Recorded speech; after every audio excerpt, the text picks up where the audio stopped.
ಭಗವದ್ಗೀತೆಯ ಚಿಂತನದಲ್ಲಿ ತೊಡಗಿದ್ದೇವೆ. ಅದರಲ್ಲಿ ಧೃತರಾಷ್ಟ್ರನಿಗೆ ಸಂಜೆಯ ರಣರಂಗದಲ್ಲಿ ಏನು ನಡೀತಾ ಇದೆ ಅದನ್ನು ವಿವರಣೆಯನ್ನ ಕೊಡ್ತಾ ಇದ್ದಾರೆ.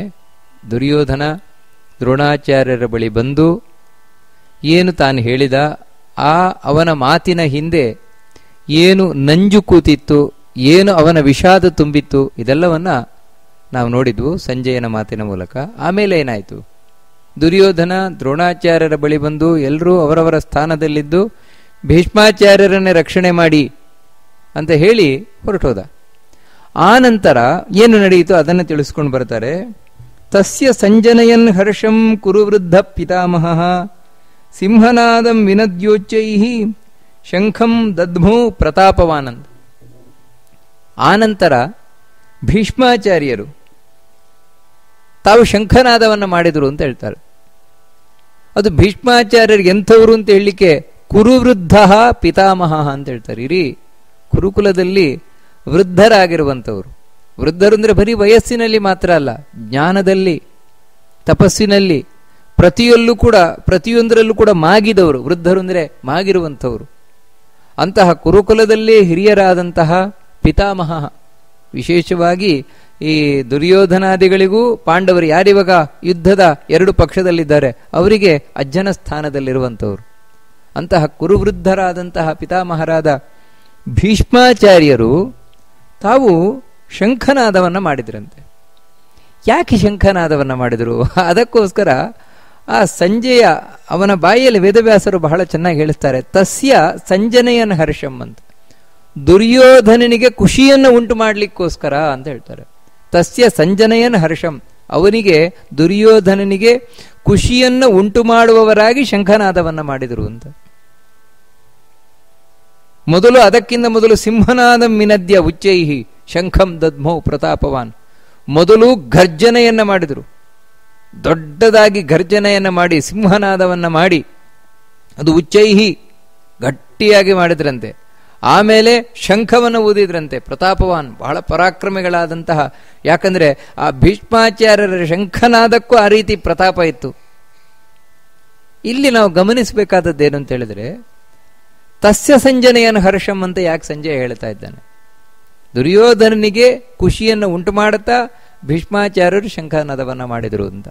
ಅಂದ್ರೆ ಇದರ ಹಿಂದೆ ಬಹಳ ಸ್ಪಷ್ಟವಾಗಿ ನಮಗೆ ಗೊತ್ತಾಗುವುದೇನು ಅಂತ ಹೇಳಿದ್ರೆ, ಹಿಂದೆ ದುರ್ಯೋಧನ ಏನೊಂದು ವಿಷಾದವನ್ನ ವ್ಯಕ್ತಪಡಿಸಿದ ಭೀಷ್ಮಾಚಾರ್ಯರ ಬಳಿ, ದ್ರೋಣಾಚಾರ್ಯರ ಬಳಿ, ದ್ರೋಣಾಚಾರ್ಯರೇ ನನ್ನ ಸೈನ್ಯದಲ್ಲಿ ಯಾರ್ಯಾರು ವಿಶಿಷ್ಟರಿದ್ದಾರೆ ತಿಳ್ಕೊಳ್ಳಿ ಅಂತ ಹೇಳಿ ಯಾರ್ಯಾರನ್ನು ಉಲ್ಲೇಖ ಮಾಡಿದ್ದ. ಅಂದ್ರೆ ಅದರ ಹಿಂದೆ ಅವನ ಮನಸ್ಸಿನ ಭಾವನೆ ಏನೊಂದು ವಿಷಾದ ತುಂಬಿತ್ತು ಅಂದ್ರೆ, ಇವರೆಲ್ಲರೂ ಕೂಡ ದೇಹ ಮಾತ್ರ ಇಲ್ಲಿರುವುದು, ಮನಸ್ಸು ಪಾಂಡವರ ಕಡೆಗೆ ಇರುವಂತಹದ್ದು. ಇವರು ಯಾರು ಮನಃಪೂರ್ವಕವಾಗಿ ಯುದ್ಧ ಮಾಡ್ತಾ ಇಲ್ಲ ಅನ್ನುವಂತಹ ಒಂದು ಖೇದವನ್ನ ವ್ಯಕ್ತಪಡಿಸಿದ. ನೋಡಿ, ಅದನ್ನೇ ಮುಂದುವರಿಸುವವರ ಹಾಗೆ ಸಂಜಯ ತಾನು ತಿಳಿಸ್ತಾ ಇದ್ದಾನೆ. ನಿಜವಾಗ್ಲೂ ಕೂಡ ಭೀಷ್ಮಾಚಾರ್ಯರು ಶಂಖನಾದವನ್ನ ಮಾಡಿದ್ರು ಅವರ ಖುಷಿಗೋಸ್ಕರ ಅಲ್ಲ, ಮತ್ತೆ ದುರ್ಯೋಧನನ ಖುಷಿಗೋಸ್ಕರ. ಅಂದ್ರೆ ಭೀಷ್ಮಾಚಾರ್ಯರಿರುವಾಗ ಮನಸ್ಸಿಲ್ಲದ ಮನಸ್ಸಿನಿಂದ ಯುದ್ಧಕ್ಕಿಳಿದಿದ್ದಾರೆ. ಯಾಕಂದ್ರೆ ದುರ್ಯೋಧನನಿಗೆ ಖುಷಿ ಕೊಡ್ಲಿಕ್ಕೋಸ್ಕರ, ದಾಕ್ಷಿಣ್ಯ ಧರ್ಮಕ್ಕೆ ಸಿಲುಕಿ ಸಿಂಹಾಸನದ ಭದ್ರತೆಗೆ ತಾನು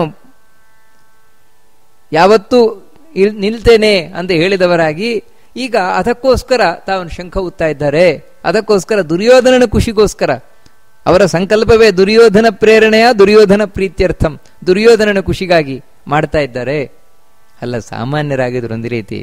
ಅದಕ್ಕೆ ಕುಹಕ್ಕೋಸ್ಕರವೇ ಸಂಜಯ ಹೇಳಿದಾಗೆ ಕುರುವೃದ್ಧ, ಇಡೀ ಕುಲಕುಲದಲ್ಲಿಯೇ ವೃದ್ಧರಾದವರು. ಆದರೆ ಅವರ ಪರಿಸ್ಥಿತಿಯು ಯಾವ ರೀತಿ ಬಂದಿದೆ ಅಂತ ಹೇಳಿದ್ರೆ, ಇಂಥ ದುಷ್ಟ ದುರ್ಯೋಧನನಿಗೆ ಖುಷಿ ಕೊಡ್ಲಿಕ್ಕೋಸ್ಕರ ಶಂಖನಾದ ಮಾಡ್ತಾ ಇದ್ದಾರಲ್ವ. ನಿಜವಾಗ್ಲೂ ಕೂಡ ಪಿತಾಮಹರು, ಅಜ್ಜನ ಸ್ಥಾನದಲ್ಲಿದ್ದು ಎಲ್ರಿಗೂ ಮಾರ್ಗದರ್ಶನ ಮಾಡಬೇಕಾದವರು, ಅವರಿಗೂ ಎಂಥ ಪರಿಸ್ಥಿತಿ ಬಂದಿದೆ ಅಂದ್ರೆ, ಈ ದುರ್ಯೋಧನನಿಗೆ ಖುಷಿ ಕೊಡ್ಲಿಕ್ಕೋಸ್ಕರ ಶಂಖನಾದ ಮಾಡ್ತಾ ಇದ್ದಾರಲ್ಲ. ಅಂದ್ರೆ ನಿಜವಾಗ್ಲೂ ಕೂಡ ಜೀವನದಲ್ಲಿ ಮೆಚ್ಚಿಸಬೇಕು ಭಗವಂತನನ್ನ, ದೇವರನ್ನ ಮೆಚ್ಚಿಸಬೇಕು. ಯಾರು ದೇವರನ್ನ ಮೆಚ್ಚಿಸ್ಲಿಕ್ಕೆ ಹೊರಡ್ತಾರೆ ಅವರು ಯಾವತ್ತೂ ಕೂಡ ಜೀವನದಲ್ಲಿ ಜಯ ಗಳಿಸ್ತಾರೆ. ಯಾರು ದೇವರನ್ನ ಬಿಟ್ಟು ಉಳಿದವರನ್ನ ಮೆಚ್ಚಿಸ್ಲಿಕ್ಕೆ ಹೊರಡ್ತಾರೆ, ಅದರಲ್ಲೂ ಕೂಡ ಯಾರು ರಾಜಸ ವ್ಯಕ್ತಿಗಳಿದ್ದಾರೆ ಅವರನ್ನ ಮೆಚ್ಚಿಸಿದ್ರೆ 4 ಕಾಸಾದ್ರೂ ಸಿಗಬಹುದು. ಆದರೆ ದುರ್ಯೋಧನನಂತ ತಾಮಸರೇನಿದ್ದಾರೆ ಅವರನ್ನು ಮೆಚ್ಚಿಸ್ಲಿಕ್ಕೆ ಹೊರಟೆ ಯಾವತ್ತಿಂದ ಯಾವತ್ತಿಗೂ ದುಃಖವೇ ಗತಿ. ಯಾಕಂದ್ರೆ ಇದು ನಾವು ಬಹಳ ಮುಖ್ಯವಾಗಿ ಮಹಾಭಾರತದಲ್ಲಿ ನೋಡಬೇಕಾದದ್ದು. ದುರ್ಯೋಧನ, ಈ ಭೀಷ್ಮಾಚಾರ್ಯರು ಬರೀ ಈ ಶಂಖನಾದ ಒಂದಷ್ಟೇ ಅಲ್ಲ, ಈ ಸಿಂಹನಾದ ಮಾತ್ರ ಅಲ್ಲ, ಇಡೀ ಯುದ್ಧ ಅದಕ್ಕೋಸ್ಕರ ಮಾಡಿದರು, ದುರ್ಯೋಧನನಿಗೆ ಖುಷಿಗೊಳಿಸಬೇಕು ಅಂತ. ಅದಕ್ಕೆ ಎಲ್ಲಿವರೆಗೆ ಅಂದ್ರೆ ದಿನಕ್ಕೆ 10,000 ಮಂದಿಯನ್ನು ಕೊಲ್ತ್ಕೊಂಡ್ ಬರ್ತಾ ಇದ್ರು, ಮೈಗೆಲ್ಲ ಗಾಯ ಮಾಡ್ಕೊಂಡು ಬರ್ತಾ ಇದ್ರು ಶಿಬಿರಕ್ಕೆ. ರಾತ್ರಿ ಬಂದ್ರೆ ದುರ್ಯೋಧನ ಹೇಳುವುದೇನೆಂದ್ರೆ, ನೀವು ಪಾಂಡವರ ಪಕ್ಷಪಾತಿ, ನೀವು ಪಾಂಡವರಿಗೋಸ್ಕರ ಯುದ್ಧ ಮಾಡ್ತಾ ಇದ್ದೀರಿ ನೋಡಿ, ಅದಕ್ಕೋಸ್ಕರ ನಿಮ್ಗೇನು, ನೀವು ಪಾಂಡವರಿಗೆ ಏನು ಮಾಡ್ತಾ ಇಲ್ಲ, ಅರ್ಜುನನಿಗೆ ನೀವೇನು ಮಾಡ್ತಾ ಇಲ್ಲ, ಅವನದು ಆಕ್ಷೇಪವೇ. ಇಷ್ಟು ಅವರು ಪಾಪ 800 ವರ್ಷದ ಮುದುಕ ಯುದ್ಧದಲ್ಲಿ ಜರ್ಜರಿತರಾಗಿ ಬಂದ್ರೆ ಇವನದು ಚುಚ್ಚು ಮಾತೆ ಹೊರತು ಒಂದು ಸ್ವಾಂತನದ ಮಾತಿಲ್ಲ. ಅಂದ್ರೆ ಎಷ್ಟು ಬೇಜಾರಾಗ್ಲಿಕ್ಕಿಲ್ಲ ಭೀಷ್ಮಾಚಾರ್ಯರಿಗೆ. ಹಾಗಾದ್ರೂ ಏನ್ ಮಾಡ್ತೀರಿ, ದುರ್ಯೋಧನ ಪ್ರೇರಣೆಯ ದುರ್ಯೋಧನ ಪ್ರೀತ್ಯರ್ಥಂ ಅವರ ಜೀವನವೇ. ಅದಕ್ಕಾಗಿಯೇ ಕಡೆಗೆ ಸೋತು ಹೋದ್ರು. ಅಂಥ ಇಚ್ಛಾಮರಣೆಗಳಾದರು, ಅಂಥ ಜ್ಞಾನಿಗಳಾದರು, ಅಂಥ ಅಸ್ತ್ರಶಸ್ತ್ರಗಳಲ್ಲಿ ಸರಿಸಮನಾರದವರೆಲ್ಲಿವರಾದರು. ಎಲ್ಲಿವರೆಗೆ ಅಂದ್ರೆ ಆಗಿನ ಕಾಲದಲ್ಲಿಯೇ ಮಹಾಶೂರನಾಗಿದ್ದಂತಹ ಜರಾಸಂಧನು ಕೂಡ ಭೀಷ್ಮಾಚಾರ್ಯರಿಗೆ ಹೆದರುಕೊಳ್ತಾ ಇದ್ದ. ಅದಕ್ಕೋಸ್ಕರ ಭೀಷ್ಮರ ಸುದ್ದಿಗೆ ಅವನು ಬರ್ತಾ ಇರಲಿಲ್ಲ. ಹೀಗೆ ಇಂಥ ಮಹಾಪರಾಕ್ರಮಿಗಳಾಗಿದ್ದಂತಹ ಭೀಷ್ಮಾಚಾರ್ಯರಿಗೂ ಕೂಡ ಯುದ್ಧದಲ್ಲಿ ಸೋಲಾಗುತ್ತದೆ ಅಂತ ಹೇಳಿದ್ರೆ ಅದಕ್ಕೆ ಕಾರಣ ಇಂಥ ದುಷ್ಟನ ಪ್ರೀತಿಗೋಸ್ಕರ ಯುದ್ಧ ಮಾಡಿದ್ದು. ನೋಡಿ, ಅದರ ಸೂಚಕವಾಗಿ ಇಲ್ಲಿ ಹೇಳ್ತಾರೆ, ತಸ್ಯ ಸಂಜನಯನ್ ಹರ್ಷಂ. ನಿಜವಾಗ್ಲೂ ಕೂಡ ಶಂಖನಾದ ಮಾಡಬೇಕು, ಪ್ರತಿಯೊಂದು ಮನೆಯಲ್ಲೂ ಶಂಖನಾದ ಮಾಡಬೇಕು. ಯಾರಿಗೋಸ್ಕರ ಅಂದ್ರೆ ಭಗವಂತನ ಪ್ರೀತಿಗೋಸ್ಕರ. ಆ ಶಂಖದ ಧ್ವನಿ ಅನ್ನುವಂಥದ್ದೇನಿದೆ ಅದು ದೇವತೆಗಳಿಗೆ ಪ್ರೀತಿಕರವಾಗಿರುವಂತಹದ್ದು, ದುಷ್ಟರಿಗೆ ಭಯಂಕರವಾಗಿರುವಂತಹದ್ದು. ಆದರೆ ಅದಕ್ಕೆ ವಿರುದ್ಧವಾಗಿ ಚಿಂತನೆಯನ್ನು ಮಾಡಿ ಭೀಷ್ಮಾಚಾರ್ಯರು ಶಂಖನಾದವನ್ನು ಮಾಡ್ತಾ ಇದ್ದಾರೆ. ನಿಜವಾಗ್ಲೂ ಪರಾಕ್ರಮ ಉಳ್ಳವರೇ. ಅದಕ್ಕೋಸ್ಕರವೇ ಪ್ರತಾಪವಾನ್ ಅಂತ ಯಾಕೆ ಹೇಳಿದ್ರು ಅಂದ್ರೆ 800 ವರ್ಷದ ಒಂದು ಮುದುಕ ಸಿಂಹನಾದವನ್ನ ಮಾಡಬೇಕು ಅಂತ ಹೇಳಿದ್ರೆ ಎಂಥ ತಾಕತ್ತಿರ್ಲಿಕ್ಕಿಲ್ಲ, ಎಂಥ ಒಂದು ಸ್ಟ್ಯಾಮಿನಾ ಅಂತ ಏನ್ ಹೇಳ್ತೇವೆ ಅದಿರ್ಲಿಕ್ಕಿಲ್ಲ. ಅದಕ್ಕೆ ಅದನ್ನು ಉಲ್ಲೇಖ ಮಾಡ್ತಾನೆ, ಪ್ರತಾಪವಾನ್ ಅಂತ ಪರಾಕ್ರಮಿಗಳು ಭೀಷ್ಮಾಚಾರ್ಯರು. ಅದಕ್ಕೆ ಅವರು ಶಂಖನಾದವನ್ನ ಮಾಡಿದರು. ಈ ಶಂಖನಾದ ಯಾಕೋಸ್ಕರ ಅಂತ ಹೇಳಿದ್ರೆ ಇದು ಯುದ್ಧದ ಪ್ರಾರಂಭದ ಸೂಚನೆ. ನಾವು ತಯಾರಾಗಿದ್ದೇವೆ, ಯುದ್ಧಕ್ಕೆ ನಾವು ತಯಾರಾಗಿದ್ದೇವೆ ಅನ್ನುವುದರ ಸೂಚನೆಯಾಗಿ, ಅಂದ್ರೆ ಈಗ ಯುದ್ಧ ಪ್ರಾರಂಭ ಆಗುತ್ತಾ ಇದೆ, ಶಂಖನಾದವನ್ನ ಮಾಡುವ ಮೂಲಕ ಈಗ ಯುದ್ಧ ಪ್ರಾರಂಭ ಆಗುತ್ತಾ ಇದೆ ಅನ್ನುವಂತಹ ಸೂಚನೆ ಅಲ್ಲಿ ಬರ್ತಾ ಇದೆ. ಯಾವತ್ತು ಯಾವುದನ್ನೇ ಪ್ರಾರಂಭ ಮಾಡಬೇಕಾದ್ರೆ ನಮ್ಮಲ್ಲಿ ಓಂಕಾರದ ಮೂಲಕ ಪ್ರಾರಂಭ ಮಾಡುವುದು, ಹರೇ ಓಂ ಅಂತ. ಆ ಓಂ ಅನ್ನುವುದೇ ಶಂಖದ ಮೂಲಕ ಬರುವಂಥದ್ದು, ಓಂ ಅಂತ. ಅಂತಹ ಆ ಓಂಕಾರದ ಮೂಲಕ ಯುದ್ಧ ಪ್ರಾರಂಭ ಆಗ್ತಾ ಇದೆ ಅಂತ ಒಂದು ಸೂಚನೆ. ಇನ್ನು ಮುಂದೆ ಯಾವ ಕ್ಷಣದಲ್ಲೂ ಬೇಕಾದರೂ ಶತ್ರುಗಳು ಬಾಣ ಬಿಡಬಹುದು. ಯಾಕಂತ ಹೇಳಿದ್ರೆ ನಾವು ತಯಾರಾಗಿದ್ದೇವೆ ಎನ್ನುವಂತಹ ಸೂಚನೆ. ಹೀಗೆ ಭೀಷ್ಮಾಚಾರ್ಯರು ತಾವು ಯುದ್ಧಕ್ಕೆ ಸನ್ನದ್ಧವಾಗಿದ್ದೇವೆ ಅನ್ನುವುದರ ಮೂಲಕ ಮತ್ತೇನೆಂದ್ರೆ ಶತ್ರುಗಳ ಮನಸ್ಸಿನಲ್ಲಿ ಭಯವನ್ನು ಉಂಟು ಮಾಡಲಿಕ್ಕೋಸ್ಕರ. ಯಾಕಂದ್ರೆ ಆ ಸಿಂಹನಾದ ಮತ್ತೆ ಆ ಶಂಖದ ಧ್ವನಿ ಎನ್ನುವಂತಹದ್ದೇನಿದೆ ಅದು ಶತ್ರುಗಳ ಮನಸ್ಸನ್ನು ನಡುಗಿಸ್ತದೆ. ಓ, ಏನು ಇಷ್ಟು ಗಟ್ಟಿಯಾಗಿ ಶಂಖ ಊದ್ತಾ ಇದ್ದಾರೆ ಅಂತ ಹೇಳಿದ್ರೆ ಇವರು ಮನಸ್ಸಿನಲ್ಲಿ ಎಂಥ ಧೈರ್ಯ ಇರಲಿಕ್ಕಿಲ್ಲ. ಯಾಕಂದ್ರೆ ಯುದ್ಧಕ್ಕೆ ಬೇಕಾಗಿರುವಂತಹದ್ದು ಮಾನಸಿಕವಾದ ಸ್ಥೈರ್ಯ.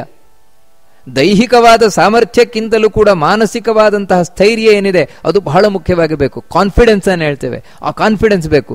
ಆ ಕಾನ್ಫಿಡೆನ್ಸ್ ಅನ್ನುವಂಥದ್ದು ಹೇಗೆ ಹೊರಹೊಮ್ಮುತ್ತದೆ ಅಂತ ಹೇಳಿದ್ರೆ ಈ ಶಂಖಧ್ವನಿಯ ಮೂಲಕ, ಸಿಂಹನಾದದ ಮೂಲಕ.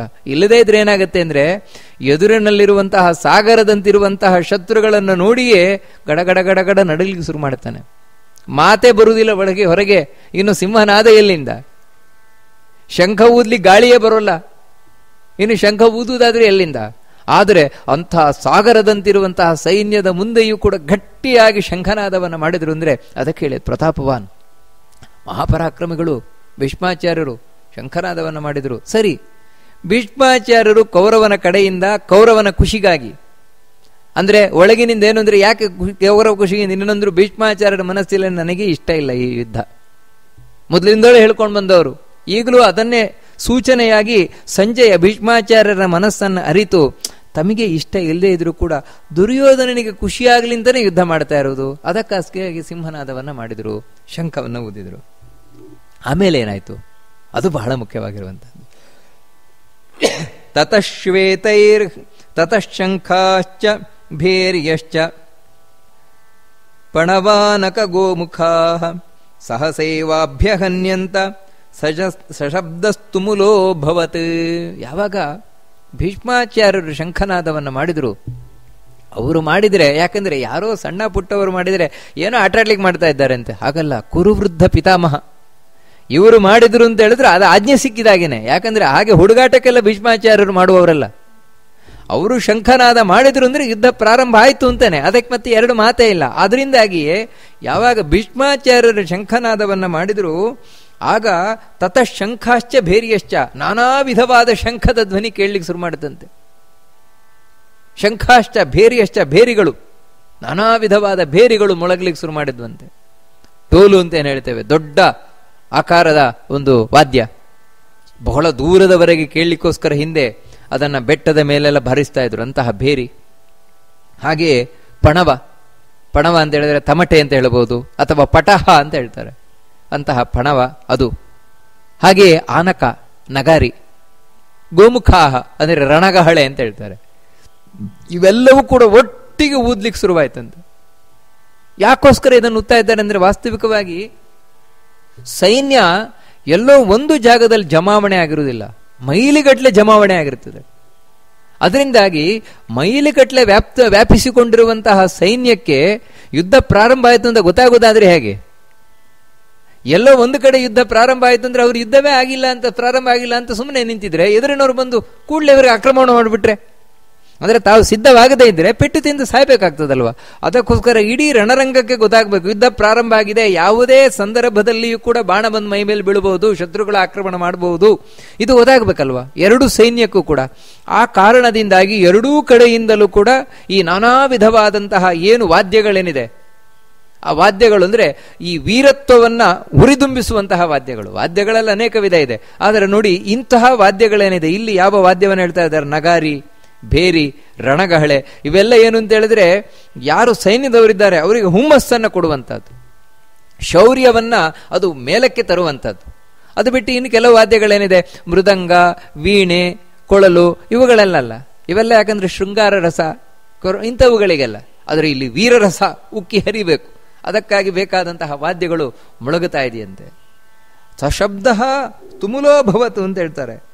ಅದು ಎಲ್ಲಿವರೆಗೆ ಅಂದರೆ ಸಹಸೈವ ಅಭ್ಯಹನ್ಯಂತ ಸಶಬ್ದ ತುಮುಲೋ ಭವತು, ಒಟ್ಟಿಗೆ ಹೊಡ್ಕೊಂಡುವಂತ ಎಲ್ಲ ವಾದ್ಯಗಳು, ಅದು ಎಲ್ಲ ಕಡೆಯೂ ಕೂಡ ರಣಗುಟ್ಟಿತು ಅಂತ ಹೇಳ್ತಾರೆ.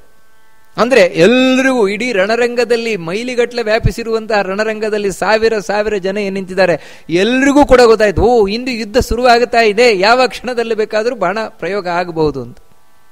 ಈ ರೀತಿ ಆಗ್ತಾ ಇರಬೇಕಾದ್ರೆ ಪಾಂಡವರ ಕಡೆಯಲ್ಲಿ, ಯಾಕಂದ್ರೆ ಭೀಷ್ಮಾಚಾರ್ಯರ ಶಂಖನಾದಕ್ಕೆ ಉತ್ತರವಾಗಿ ಪಾಂಡವರ ಕಡೆಯಿಂದ ಉತ್ತರ ಬರಬೇಕು ಬೇಡ. ಯಾಕೆ ನಾವು ತಯಾರಾಗಿದ್ದೇವೆ, ನಾವು ಯುದ್ಧಕ್ಕೆ ತಯಾರಾಗಿದ್ದೇವೆ ಅಂತ. ಹೌದು, ನಾವು ಯುದ್ಧಕ್ಕೆ ತಯಾರಾಗಿದ್ದೇವೆ ಅಂದ್ರೆ ಪಾಂಡವರು ಸೂಚನೆಯನ್ನು ಕೊಡ್ಲೇಬೇಕು. ಯಾರು ಕೊಡಬೇಕು ಮೊದಲು? ನಾವು ತಿಳ್ಕೊಳ್ತೇವೆ ನಿಜವಾಗ್ಲೂ ಕೂಡ ಉತ್ತರ ಕೊಡಬೇಕಾದವನು ಧರ್ಮರಾಜ. ಇಲ್ಲ, ಧರ್ಮರಾಜ ಉತ್ತರ ಕೊಟ್ಟದಲ್ಲ. ಭೀಷ್ಮಾಚಾರ್ಯರು ಯಾವಾಗ ಶಂಖನಾದವನ್ನ ಮಾಡಿದ್ರು ಆ ಕೂಡಲೇ ತತಶ್ವೇತೈರ್ಹಯೈರ್ಯುಕ್ತೆ ಮಹತಿ ಸ್ಯಂದನೆ ಸ್ಥಿತೌ ಮಾಧವ ಪಾಂಡವಶ್ಚೈವ ದಿವ್ಯೋ ಶಂಖೋ ಪ್ರದದ್ಮತು. ಆ ಸಂದರ್ಭದಲ್ಲಿ ಬಿಳಿಯ ಕುದುರೆಗಳಿಂದ ಕಟ್ಟಲ್ಪಟ್ಟಂತಹ ದೊಡ್ಡ ರಥದಲ್ಲಿ, ಮಹತಿ ಸ್ಯಂದನೆ ಅಂದ್ರೆ ಮಹತ್ವಪೂರ್ಣವಾದಂತಹದ್ದು, ಅತ್ಯಂತ ದೊಡ್ಡದು ಒಂದರ್ಥ, ಅಥವಾ ಪೂಜ್ಯವಾದದ್ದು. ಯಾಕಂದ್ರೆ ಅಗ್ನಿ ಕೊಟ್ಟಂತಹ ರಥ, ಸಾಮಾನ್ಯವಾದ ರಥ ಅಲ್ಲ. ಅಂಥ ರಥದಲ್ಲಿ ಇಬ್ರು, ಮಾಧವ ಹಾಗೂ ಪಾಂಡವ, ಅಂದ್ರೆ ಅರ್ಜುನ ಕೃಷ್ಣ, ಇವರಿಬ್ರು ಕೂಡ ಕೂತಿದ್ದಾರೆ. ಅವರಿಬ್ರು ಶಂಖನಾದವನ್ನ ಮಾಡಿದರು. ಅದರಲ್ಲಿ ಮೊದಲು ಮಾಧವ, ಆಮೇಲೆ ಪಾಂಡವ. ಮೊದಲು ಮಾಧವ ಅಂದ್ರೆ ಕೃಷ್ಣ ಶಂಖನಾದವನ್ನ ಮಾಡಿದ, ಆನಂತರ ಅರ್ಜುನ ಶಂಖನಾದವನ್ನ ಮಾಡಿದ. ಇಲ್ಲಿ ಬಹಳ ಸ್ವಾರಸ್ಯವಾಗಿರುವಂತಹ ವಿಷಯ ಏನಂದ್ರೆ, ಭೀಷ್ಮಾಚಾರ್ಯರ ಆ ಕಡೆ ಶಂಖನಾದವನ್ನ ಮಾಡಿದ್ರು, ಭೀಷ್ಮಾಚಾರ್ಯರ ಆ ಕಡೆ ಶಂಖನಾದ ಮಾಡಿದ ಕೂಡಲೇ ಈ ಕಡೆ ಕೃಷ್ಣ ಶಂಖನಾದವನ್ನ ಮಾಡಿದ. ಯಾಕೆ ಕೃಷ್ಣ ಶಂಖನಾದ ಮಾಡಿದ ಮೊದಲು? ಅದಕ್ಕೇನು ಸ್ವಾರಸ್ಯ ಇದೆ ಅಂದ್ರೆ, ಭೀಷ್ಮಾಚಾರ್ಯರು ನಾವು ಯುದ್ಧಕ್ಕೆ ತಯಾರಾಗಿದ್ದೇವೆ, ನಮ್ಮಲ್ಲಿ ಇಂಥ ಸಾಮರ್ಥ್ಯ ಉಂಟು, ನಿಮ್ಮನ್ನು ಸೋಲಿಸ್ತೇವೆ ಎನ್ನುವಂತಹ ಒಂದು ಸೂಚಕವಾಗಿ ಭೀಷ್ಮಾಚಾರ್ಯರು ಉತ್ತರಿಸಿದ್ರೆ, ಈ ಕಡೆಯಿಂದ ಕೃಷ್ಣ ಯಾಕೆ ಉತ್ತರಿಸಿದ್ದ ಅಂದ್ರೆ ಮಮ ಪ್ರಾಣಾಹಿ ಪಾಂಡವಾಹ ಅಂತ. ಭೀಷ್ಮಾಚಾರ್ಯರೇ, ಕೌರವರೇ, ನಿಮ್ಮ ಇಡೀ ಸೈನ್ಯಕ್ಕೆ ನಾನು ಉತ್ತರ ಕೊಡ್ತೇನೆ. ನಿಜವಾಗ್ಲೂ ಪಾಂಡವರು ಯುದ್ಧ ಮಾಡೋದಲ್ಲ, 7 ಅಕ್ಷೋಹಿಣಿ ಯುದ್ಧ ಮಾಡೋದಲ್ಲ, ಮತ್ತೆ ಕೃಷ್ಣ ಯುದ್ಧ ಮಾಡೋದಿಲ್ಲ ಎಂದು ಅದನ್ನು ತಿಳಿಸ್ಲಿ. ಅದಕ್ಕೂ ನೋಡಿ ತಾನು, ಯಾಕಂದ್ರೆ ನಿಮ್ಮ ಎಲ್ಲ ಬಾಣಗಳಿಗೂ ನಾನು ಉತ್ತರ ಕೊಡ್ತೇನೆ. ನಿಮ್ಮ ಏನು ಯುದ್ಧದ ಮರ್ಮಗಳೇನಿದೆ ಆ ಎಲ್ಲ ಮರ್ಮವನ್ನು ನಾನು ಭೇದಿಸ್ತೇನೆ. ನಾನು ಮುಂಚೂಣಿಯಲ್ಲಿರುವವನು ಅಂತ. ಪಾಂಡವರ ಸೈನ್ಯದ ಹೊಣೆಯನ್ನು ಹೊತ್ತಿರುವವನು ನಾನು, ಕೌರವರ ಸೈನ್ಯದ ಹೊಣೆ ಹೊಟ್ಟಿರುವವನು ಭೀಷ್ಮಾಚಾರ್ಯರಾದರೆ, ಪಾಂಡವರ ಸೈನ್ಯದ ಹೊಣೆ ಹೊತ್ತಿರುವವನು ಧೃಷ್ಟದ್ಯುಮ್ನನೂ ಅಲ್ಲ, ಧರ್ಮರಾಜನೂ ಅಲ್ಲ, ಕೃಷ್ಣ. ಯಾಕಂತ ಹೇಳಿದ್ರೆ ನನ್ನ ಭಕ್ತರು. ಕೌಂತೆಯ ಪ್ರತಿಜಾನೀಹಿ ನಮೇ ಭಕ್ತ ಪ್ರಣಶ್ಯತಿ. ಇದು ಕೃಷ್ಣ ಗೀತೆಯಲ್ಲಿ ಹೇಳಿದಂತಹ ಸುಂದರವಾದ ಮಾತು. ಅರ್ಜುನ, ಪ್ರತಿಜ್ಞೆ ಮಾಡು, ನನ್ನ ಭಕ್ತರು ಯಾವತ್ತೂ ಹಾಳಾಗ್ಲಿಕ್ಕೆ ನಾನು ಬಿಡೋಲ್ಲ ಅಂತ. ಅದನ್ನು ತೋರಿಸ್ಲಿಕ್ಕೋಸ್ಕರವೋ ಎನ್ನುವಂತೆ ನನ್ನ ಭಕ್ತರನ್ನ ರಕ್ಷಣೆ ಮಾಡಲಿಕ್ಕೆ ನಾನು ಯಾವತ್ತೂ ನಿಂತಿದ್ದೇನೆ. ಅದಕ್ಕೋಸ್ಕರ ತಾನು ಮೊದಲು ಶಂಖನಾದವನ್ನು ಮಾಡಿದ. ನೋಡಿ ಎಷ್ಟು ಭಗವಂತನಿಗೆ ಭಕ್ತರ ಬಗ್ಗೆ ಎಷ್ಟು ಕಾಳಜಿ ಅಂತ ಹೇಳಿದ್ರೆ, ಧರ್ಮರಾಜ ಪ್ರಾರ್ಥನೆ ಮಾಡ್ಕೊಳ್ಳಿಲ್ಲ, ಕೃಷ್ಣ ಭೀಷ್ಮಾಚಾರ್ಯ ಶಂಖ ಊದಿದ್ರು, ನೀನು ಉತ್ತಿಯ ನಾನು ಊದೋಣ, ನೋಡಿ ಕೇಳಲೇ ಇಲ್ಲ. ಅಂದ್ರೆ ಧರ್ಮರಾಜ ಕೇಳಿಲ್ಲ, ಅದಕ್ಕಿಂತ ಮುಂಚೆಯೇ ಕೃಷ್ಣ ಊದಿ ಆಯಿತು. ಯಾಕಂತ ಹೇಳಿದ್ರೆ ಭಕ್ತರ ರಕ್ಷಣೆಗೆ ನಾನು ಯಾವತ್ತೂ ಮುಂಚೂಣಿಯಲ್ಲಿರ್ತೇನೆ. ಅದಕ್ಕೋಸ್ಕರವೇ ವಿಷ್ಣು ಸಹಸ್ರನಾಮದಲ್ಲಿ ಅಗ್ರಣೀ ಅಂತ ಹೇಳುವಂಥದ್ದು.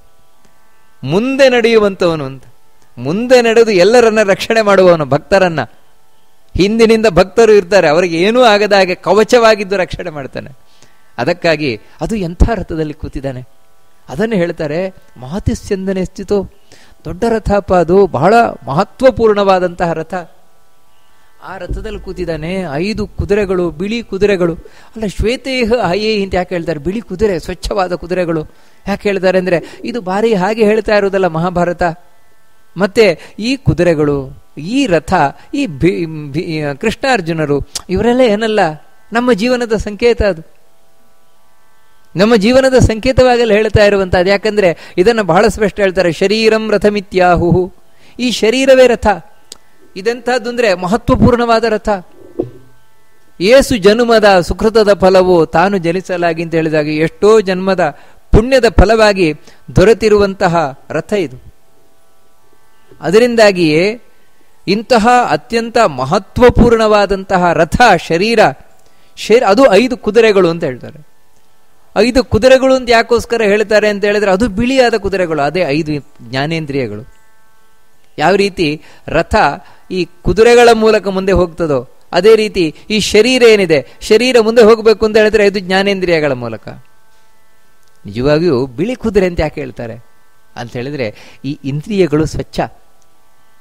ದೇವರು ಕೊಡಬೇಕಾದ್ರೆ ಹುಟ್ಟಿದಾಗ ನೋಡಿ 5 ಇಂದ್ರಿಯಗಳು, ಕಣ್ಣು, ಕಿವಿ, ಮೂಗು, ಬಾಯಿ, ಇವೆಲ್ಲ ಸ್ವಚ್ಛವಾಗಿರ್ತದೆ. ಅದಕ್ಕೆ ಕೆಟ್ಟದ್ದು ಗೊತ್ತೇ ಇರೋಲ್ಲ. ಕಣ್ಣಿಗೆ ಕೆಟ್ಟದ್ದು ನೋಡಿಯೇ ಗೊತ್ತಿಲ್ಲ, ಕಿವಿಗೆ ಕೆಟ್ಟದ್ದು ಕೇಳಿಯೇ ಗೊತ್ತಿಲ್ಲ. ಅಂದ್ರೆ ಸ್ವಚ್ಛವಾಗಿರ್ತದೆ. ಆಮೇಲೆ ಏನ್ ಮಾಡ್ತೀರಿ? ಆಮೇಲೆ ಕೆಟ್ಟದ್ದ ನೋಡಿ ನೋಡಿ ಅಭ್ಯಾಸ ಆಗ್ತದೆ. ಅಂದ್ರೆ ಈ ಇಂದ್ರಿಯಗಳ ಸ್ವಭಾವ ಏನು ಅಂದ್ರೆ ಸ್ವಚ್ಛವಾಗಿರುವಂಥದ್ದು. ಆಮೇಲೆ ಕೆಟ್ಟದ್ದದಕ್ಕೆ ಸಿಲುಕಿ, ಅಂದ್ರೆ ಕೆಟ್ಟದ್ದೇನಂದ್ರೆ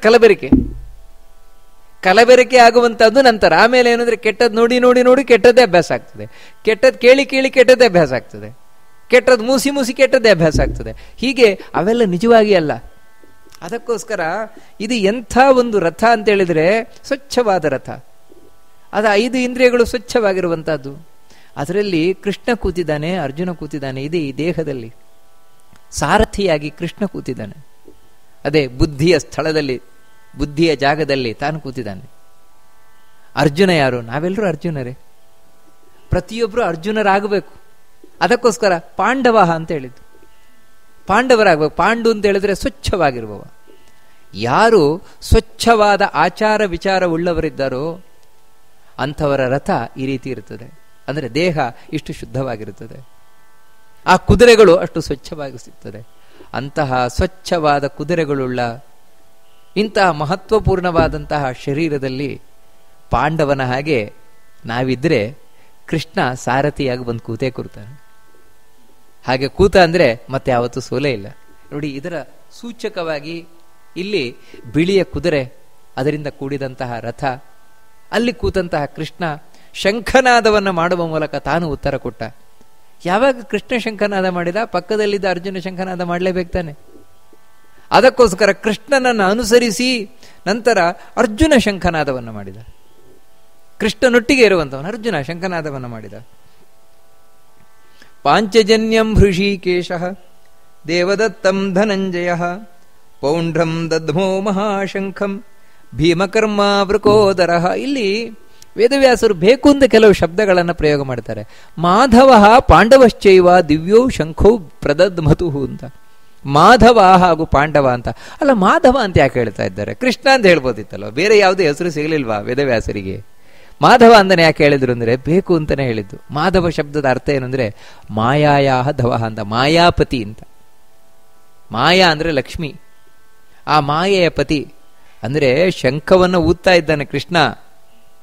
ಯಾಕೋಸ್ಕರ ಶಂಖ ಊದ್ತಾ ಇದ್ದಾನೆ ಅಂದ್ರೆ ಇನ್ನು ಸ್ವಲ್ಪ ಹೊತ್ತಿನಲ್ಲಿಯೇ ಪಕ್ಕದಲ್ಲಿರುವವನಿಗೆ ಮಾಯೆ ಭರಿಸ್ತೇನೆ ಅಂತ. ಇನ್ನು ಸ್ವಲ್ಪ ಹೊತ್ತಾದ ಕೂಡಲೇ ನೋಡಿ ಅರ್ಜುನನ ಮನಸ್ಥಿತಿಯೇ ಬದಲಾಗ್ಬಿಡ್ತದೆ. ಅಂದ್ರೆ ಮಾಯೆಯಿಂದ ಮೋಹಿತನಾಗಿ ಬಿಡ್ತಾನ. ಅಷ್ಟು ಮಾತ್ರ ಅಲ್ಲ, ಇನ್ನೊಂದು ರೀತಿಯಿಂದ ಹೇಳುವುದಾದ್ರೆ ಭೀಷ್ಮಾಚಾರ್ಯರು ಇದನ್ನು ಭಾಗವತದಲ್ಲಿ ಹೇಳ್ತಾರೆ. ಕೃಷ್ಣ ಎರಡೂ ಸೈನ್ಯದ ಮಧ್ಯದಲ್ಲಿ ರಥವನ್ನು ತಂದು ನಿಲ್ಲಿಸಿದ್ಯಾವತ್ತು. ಯಾಕೆ ಗೊತ್ತುಂಟ? ಉಳಿದವರಿಗೆ ಅರ್ಥ ಆಗಿರ್ಲಿಕ್ಕಿಲ್ಲ, ನನಗೆ ಅರ್ಥ ಆಗಿದೆ. ನಿನ್ನ ಕಣ್ಣಿನಿಂದಲೇ ನಮ್ಮೆಲ್ಲರ ಆಯುಷ್ಯವನ್ನು ಹೀರಿಬಿಟ್ಟೆ ನೀನು. ಆ ಕ್ಷಣದಲ್ಲೇ ನಾವು ಸತ್ತೋದು. ಆಮೇಲೆ ನಡೆದದೆಲ್ಲ ಬರೀ ನಾಟಕೀಯವಾದ ಯುದ್ಧ ಅಂತ. ಕೇವಲ ಕಣ್ಣಿನಿಂದ ನೀನು ಸೆಳೆದು ಬಿಟ್ಟಿಯಾ ನಮ್ಮ ಆಯುಷ್ಯಗಳನ್ನೆಲ್ಲ. ಯಾಕಂದ್ರೆ ನಿನ್ನ ಕಣ್ಣೋಟವೇ ನಮಗೆ ಮನಸ್ಸಿಗೆ ಆಘಾತವನ್ನುಂಟು ಮಾಡಿತ್ತು ಅಂತ. ಯಾಕಂದ್ರೆ ಹೇಳಿದ್ರೆ ಕೂಡಲೇ ಅವರ ಮನಸ್ಸಿನ ಭಾವನೆಗಳು ಬದಲಾಗಿಬಿಡುತ್ತೆ. ಯಾಕಂದ್ರೆ ಇದು ದೇವರ ಮಾಯೆ. ಅದಕ್ಕೆ ಮಾಯಾಧವ ಮಾಧವ ಅವನು ಶಂಖನಾದವನ್ನು ಮಾಡಿದ. ಅದು ಎಂಥ ಶಂಖ ಅಂದ್ರೆ ಅದನ್ನು ಹೇಳ್ತಾರೆ ಪಾಂಚಜನ್ಯಂ ಋಷಿಕೇಶ. ಪಾಂಚಜನ್ಯವನ್ನ, ಪಾಂಚಜನ್ಯ ಎಂಬ ಕೃಷ್ಣನ ಕೈಯಲ್ಲಿರುವಂತಹ ಶಂಖ, ಅದನ್ನ ಯಾರು? ಋಷಿಕೇಶ. ನೋಡಿ, ಇದನ್ನೊಂದು ಕೃಷ್ಣನಿಗೆ ಹೆಸರು ಋಷಿಕೇಶ ಅಂತ. ಯಾಕೆ? ಋಷಿಕ ಅಂದ್ರೆ ಇಂದ್ರಿಯಗಳು, ಇಂದ್ರಿಯಗಳ ಒಡೆಯ ಕೃಷ್ಣನೇ. ಇಂದ್ರಿಯಗಳ ಒಡೆಯ. ಯಾರಾದರೂ ಏನಾದರೂ ಇಂದ್ರಿಯಗಳಿಂದ ಕೆಲಸ ಮಾಡ್ತಾರೆ ಅಂದ್ರೆ ಆ ದೇವರಿಂದಲೇ. ಇಂದ್ರಿಯಗಳು ಗಟ್ಟಿಮುಟ್ಟಾಗಿದ್ದು ತಾನು ಕಾನ್ಫಿಡೆನ್ಷಿಯಲ್ ಆಗಿ ಕೆಲಸವನ್ನ ಮಾಡ್ತಾ ಇದೆ ಅಂದ್ರೆ ದೇವರಿಂದಲೇ. ಅದೇ ಇಂದ್ರಿಯಗಳೇ ನಡಗಲಿಕ್ಕೆ ಶುರುವಾಗತ್ತೆ ಅಂತ ಹೇಳಿದ್ರೆ ಅದು ದೇವರಿಂದಲೇ. ಯಾಕಂದ್ರೆ ಎರಡನ್ನು ನಿಯಂತ್ರಣ ಮಾಡುವವನು ಅವನೇ. ಅದಕ್ಕೋಸ್ಕರ ಅದನ್ನು ತಿಳಿಸ್ಲಿಕ್ಕೋಸ್ಕರ ಋಷಿಕೇಶ, ಇಂದ್ರಿಯಗಳ ಒಡೆಯನಾದ ಆ ಕೃಷ್ಣ ತಾನು ಪಾಂಚಜನ್ಯವನ್ನು ಓದಿದ. ಯಾಕಂದ್ರೆ ಪಾಂಡವರಲ್ಲಿ ತಾನು ಆತ್ಮಸ್ಥೈರ್ಯವನ್ನು ತುಂಬಲಿಕ್ಕೋಸ್ಕರ, ಅವರ ಇಂದ್ರಿಯಗಳಲ್ಲಿ ಶಕ್ತಿಯನ್ನು ತುಂಬಲಿಕ್ಕೋಸ್ಕರ, ಕೌರವರಲ್ಲಿ ಭಯವನ್ನು ಉಂಟು ಮಾಡಲಿಕ್ಕೋಸ್ಕರ.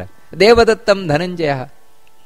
ಧನಂಜಯ ಏನಿದ್ದಾನೆ ಕೃಷ್ಣ, ಅರ್ಜುನ, ಅವನಾದ್ರೂ ಧನವನ್ನ ಗೆದ್ದವ.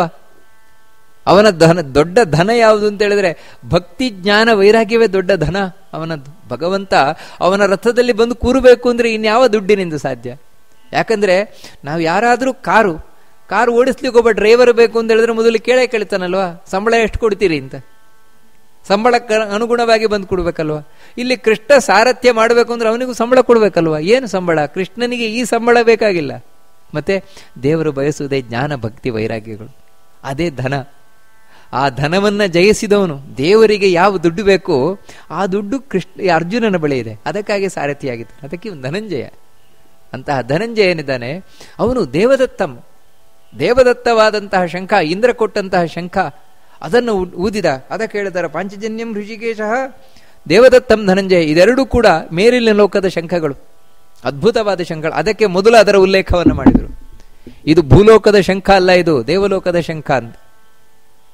ನಂತರ ಪೌಂಡ್ರಂ ದದ್ಮೋ ಮಹಾಶಂಖಂ ಭೀಮಕರ್ಮ ವೃಕೋದರ. ಆಮೇಲೆ ಶಂಖನಾದ ಮಾಡಿದ್ದು ಭೀಮಸೇನ. ಅಲ್ಲ, ಭೀಮಸೇನದ್ದು ಯಾಕೆ ಮತ್ತೆ ಉಲ್ಲೇಖ ಮಾಡ್ತಾ ಇದ್ದಾರೆ? ನಿಜವಾಗ್ಲೂ ಇವಾಗ ಆರ್ಡರ್ ಪ್ರಕಾರ ಆದರೆ, ನಾವು ಕ್ರಮ ಪ್ರಕಾರ ಆದರೆ ಧರ್ಮರಾಜನ ಮೊದಲು ಹೇಳಬೇಕು, ಭೀಮಸೇನ ಮತ್ತೆ ಹೇಳಬೇಕು, ಅರ್ಜುನನ ಮತ್ತೆ ಹೇಳಬೇಕು. ಅದು ಬಿಟ್ಟು ಈಗ ಅರ್ಜುನನ ಮೊದಲು ಹೇಳಿದರು, ಭೀಮಸೇನನ ಅಂತ ಹೇಳ್ತಾ ಇದ್ದಾರೆ. ಯಾಕೆ ಈ ರೀತಿ ಎಲ್ಲ ಹೇಳ್ತಾ ಇದ್ದಾರೆ? ಕೃಷ್ಣನ ಮೊದಲು ಹೇಳಿದ್ದು ಸರಿಯೇ, ಆಮೇಲೆ ಯಾಕೆ ಈ ರೀತಿ ವ್ಯತ್ಯಾಸ ಮಾಡ್ತಾ ಇದ್ದಾರೆ ಕ್ರಮದಲ್ಲಿ ಅಂದ್ರೆ? ಹೌದು, ವಾಸ್ತವಿಕವಾಗಿ ಅರ್ಜುನನನ್ನು ಯಾಕೆ ಉಲ್ಲೇಖ ಮಾಡ್ತಾ ಇದ್ದಾರೆ ವಿಶೇಷವಾಗಿ ಕೃಷ್ಣ ಆದ್ಮೇಲೆ ಅಂದ್ರೆ, ಕೃಷ್ಣ ಅಂದ್ರೆ ಸಾಕ್ಷಾತ್ ಭಗವಂತ ನಾರಾಯಣನ ಅವತಾರ. ಈ ಅರ್ಜುನ ಇದ್ದಾನಲ್ವಾ, ಈ ಪಾಂಡವರಲ್ಲಿ ಅರ್ಜುನನಲ್ಲೊಂದು ವೈಶಿಷ್ಟ್ಯ ಇದೆ. ಏನು ಅಂತ ಹೇಳಿದ್ರೆ ಅವನು ಬರೀ ಇಂದ್ರನ ಅವತಾರ ಅಲ್ಲ, ಬರೀ ಇಂದ್ರ ಮಾತ್ರ ಅಲ್ಲ, ಮತ್ತೆ ಅವನಲ್ಲಿ ನರಾವೇಶ ಇದೆ. ಅಂದ್ರೆ ನರನಾರಾಯಣರು ಅಂತ ನಾವು ಕೇಳಿದ್ದು, ಅದರಲ್ಲಿ ನರರೂಪಿ ಭಗವಂತ ಇವನಲ್ಲಿ ವಿಶೇಷವಾಗಿ ಕೂತಿದ್ದಾನೆ. ಅಂದ್ರೆ ದೇವರ ವಿಶೇಷವಾದ ಸನ್ನಿಧಾನವನಲ್ಲಿದೆ. ಕೃಷ್ಣ ಅಂದ್ರೆ ಸಾಕ್ಷಾತ್ ಭಗವಂತ, ಇವನಲ್ಲಿ ಅದೇ ದೇವರ ಒಂದು ಆವೇಶ ಇದೆ, ಅಂಶ ಇದೆ. ಅಷ್ಟಲ್ಲದೆ ಶೇಷನ ಆವೇಶ ಇದೆ ಅವನಲ್ಲಿ. ಈ ರೀತಿ ಒಂದು ವೈಶಿಷ್ಟ್ಯಪೂರ್ಣನಾದವನ ಅರ್ಜುನ, ಅದಕ್ಕೋಸ್ಕರ ಅವನ ಶಂಖನಾದವನ್ನ ಹೇಳಿದರು. ನಂತರ ಅದಾದ್ಮೇಲೆ ಭೀಮಸೇನನದ್ದೇ ಹೇಳಿದರು. ಯಾಕಂತ ಹೇಳಿದ್ರೆ ಇಡೀ ಆ ಕೌರವರ ಅಕ್ಷೋಹಿಣಿಯ 11 ಅಕ್ಷೋಹಿಣಿಯಲ್ಲಿ ಮುಂದೆ 6 ಅಕ್ಷೋಹಿಣಿಯನ್ನು ಸದೆಬಡಿಯುವವನೇ ಈ ಭೀಮಸೇನ. ಯಾರು ಪ್ರಮುಖರಿದ್ದಾರೆ ಅಂದ್ರೆ ಭೀಷ್ಮ, ದ್ರೋಣ ಮುಂತಾದವರನ್ನೆಲ್ಲ ಕೆಳಗೆ ಬೀಳಿಸುವವನು ಪಾಂಡವ ಅರ್ಜುನ. ಅದು ಅರ್ಜುನ ತಾನು ಒಬ್ಬನೇ ಅಲ್ಲ, ಕೃಷ್ಣನ ಸಹಿತವಾಗಿ. ಅದಕ್ಕೆ ಕೃಷ್ಣನ ಸಹಿತವಾಗಿ ಅರ್ಜುನನ ಹೇಳಿತ್ತು, ಶಂಖನಾದ ಮಾಡಿದ ಅಂತ. ಕೃಷ್ಣನ ಒಟ್ಟಿಗಿದ್ದದ್ರಿಂದಾಗಿ ಅರ್ಜುನನಿಗೆ ಮಹತ್ವ, ಅದಕ್ಕೆ ಮೊದಲ ಅವನ ಉಲ್ಲೇಖ. ಅವನನ್ನು ಬಿಟ್ರೆ, ಯಾಕಂದ್ರೆ ಕೃಷ್ಣನ ಸಹಿತವಾಗಿ ಅರ್ಜುನನಿಗೆ ಮಹತ್ವ. ಕೃಷ್ಣ ಇಲ್ದಿದ್ರೆ ಅವನಿಗೆ ಏನೇ ಇಲ್ಲ, ಅದನ್ನು ಅವನೇ ಹೇಳಿಬಿಡ್ತಾನೆ ಭಾಗವತದಲ್ಲಿ. ಸರ್ವಂ ತದೇನ ಕ್ಷಣೇನ ತದಭೂತ್ ಅಸತ್ ಈಶರಿಕ್ತಮ್ ಅಂತ. ಕೃಷ್ಣ ಇಲ್ಲ ಅಂದ್ರೆ ನಾನು ಏನೂ ಇಲ್ಲ ಅಣ್ಣ, ಈಗ ನನಗೆ ಗೊತ್ತಾಗ್ತಾ ಇದೆ ಅಂತ. ಕೃಷ್ಣ ಇದ್ದದ್ರಿಂದ ಅವನಿಗೆ ಮೊದಲ ಉಲ್ಲೇಖ, ಅರ್ಜುನನಿಗೆ. ಅದು ಬಿಟ್ರೆ ಭೀಮಸೇನನೇ.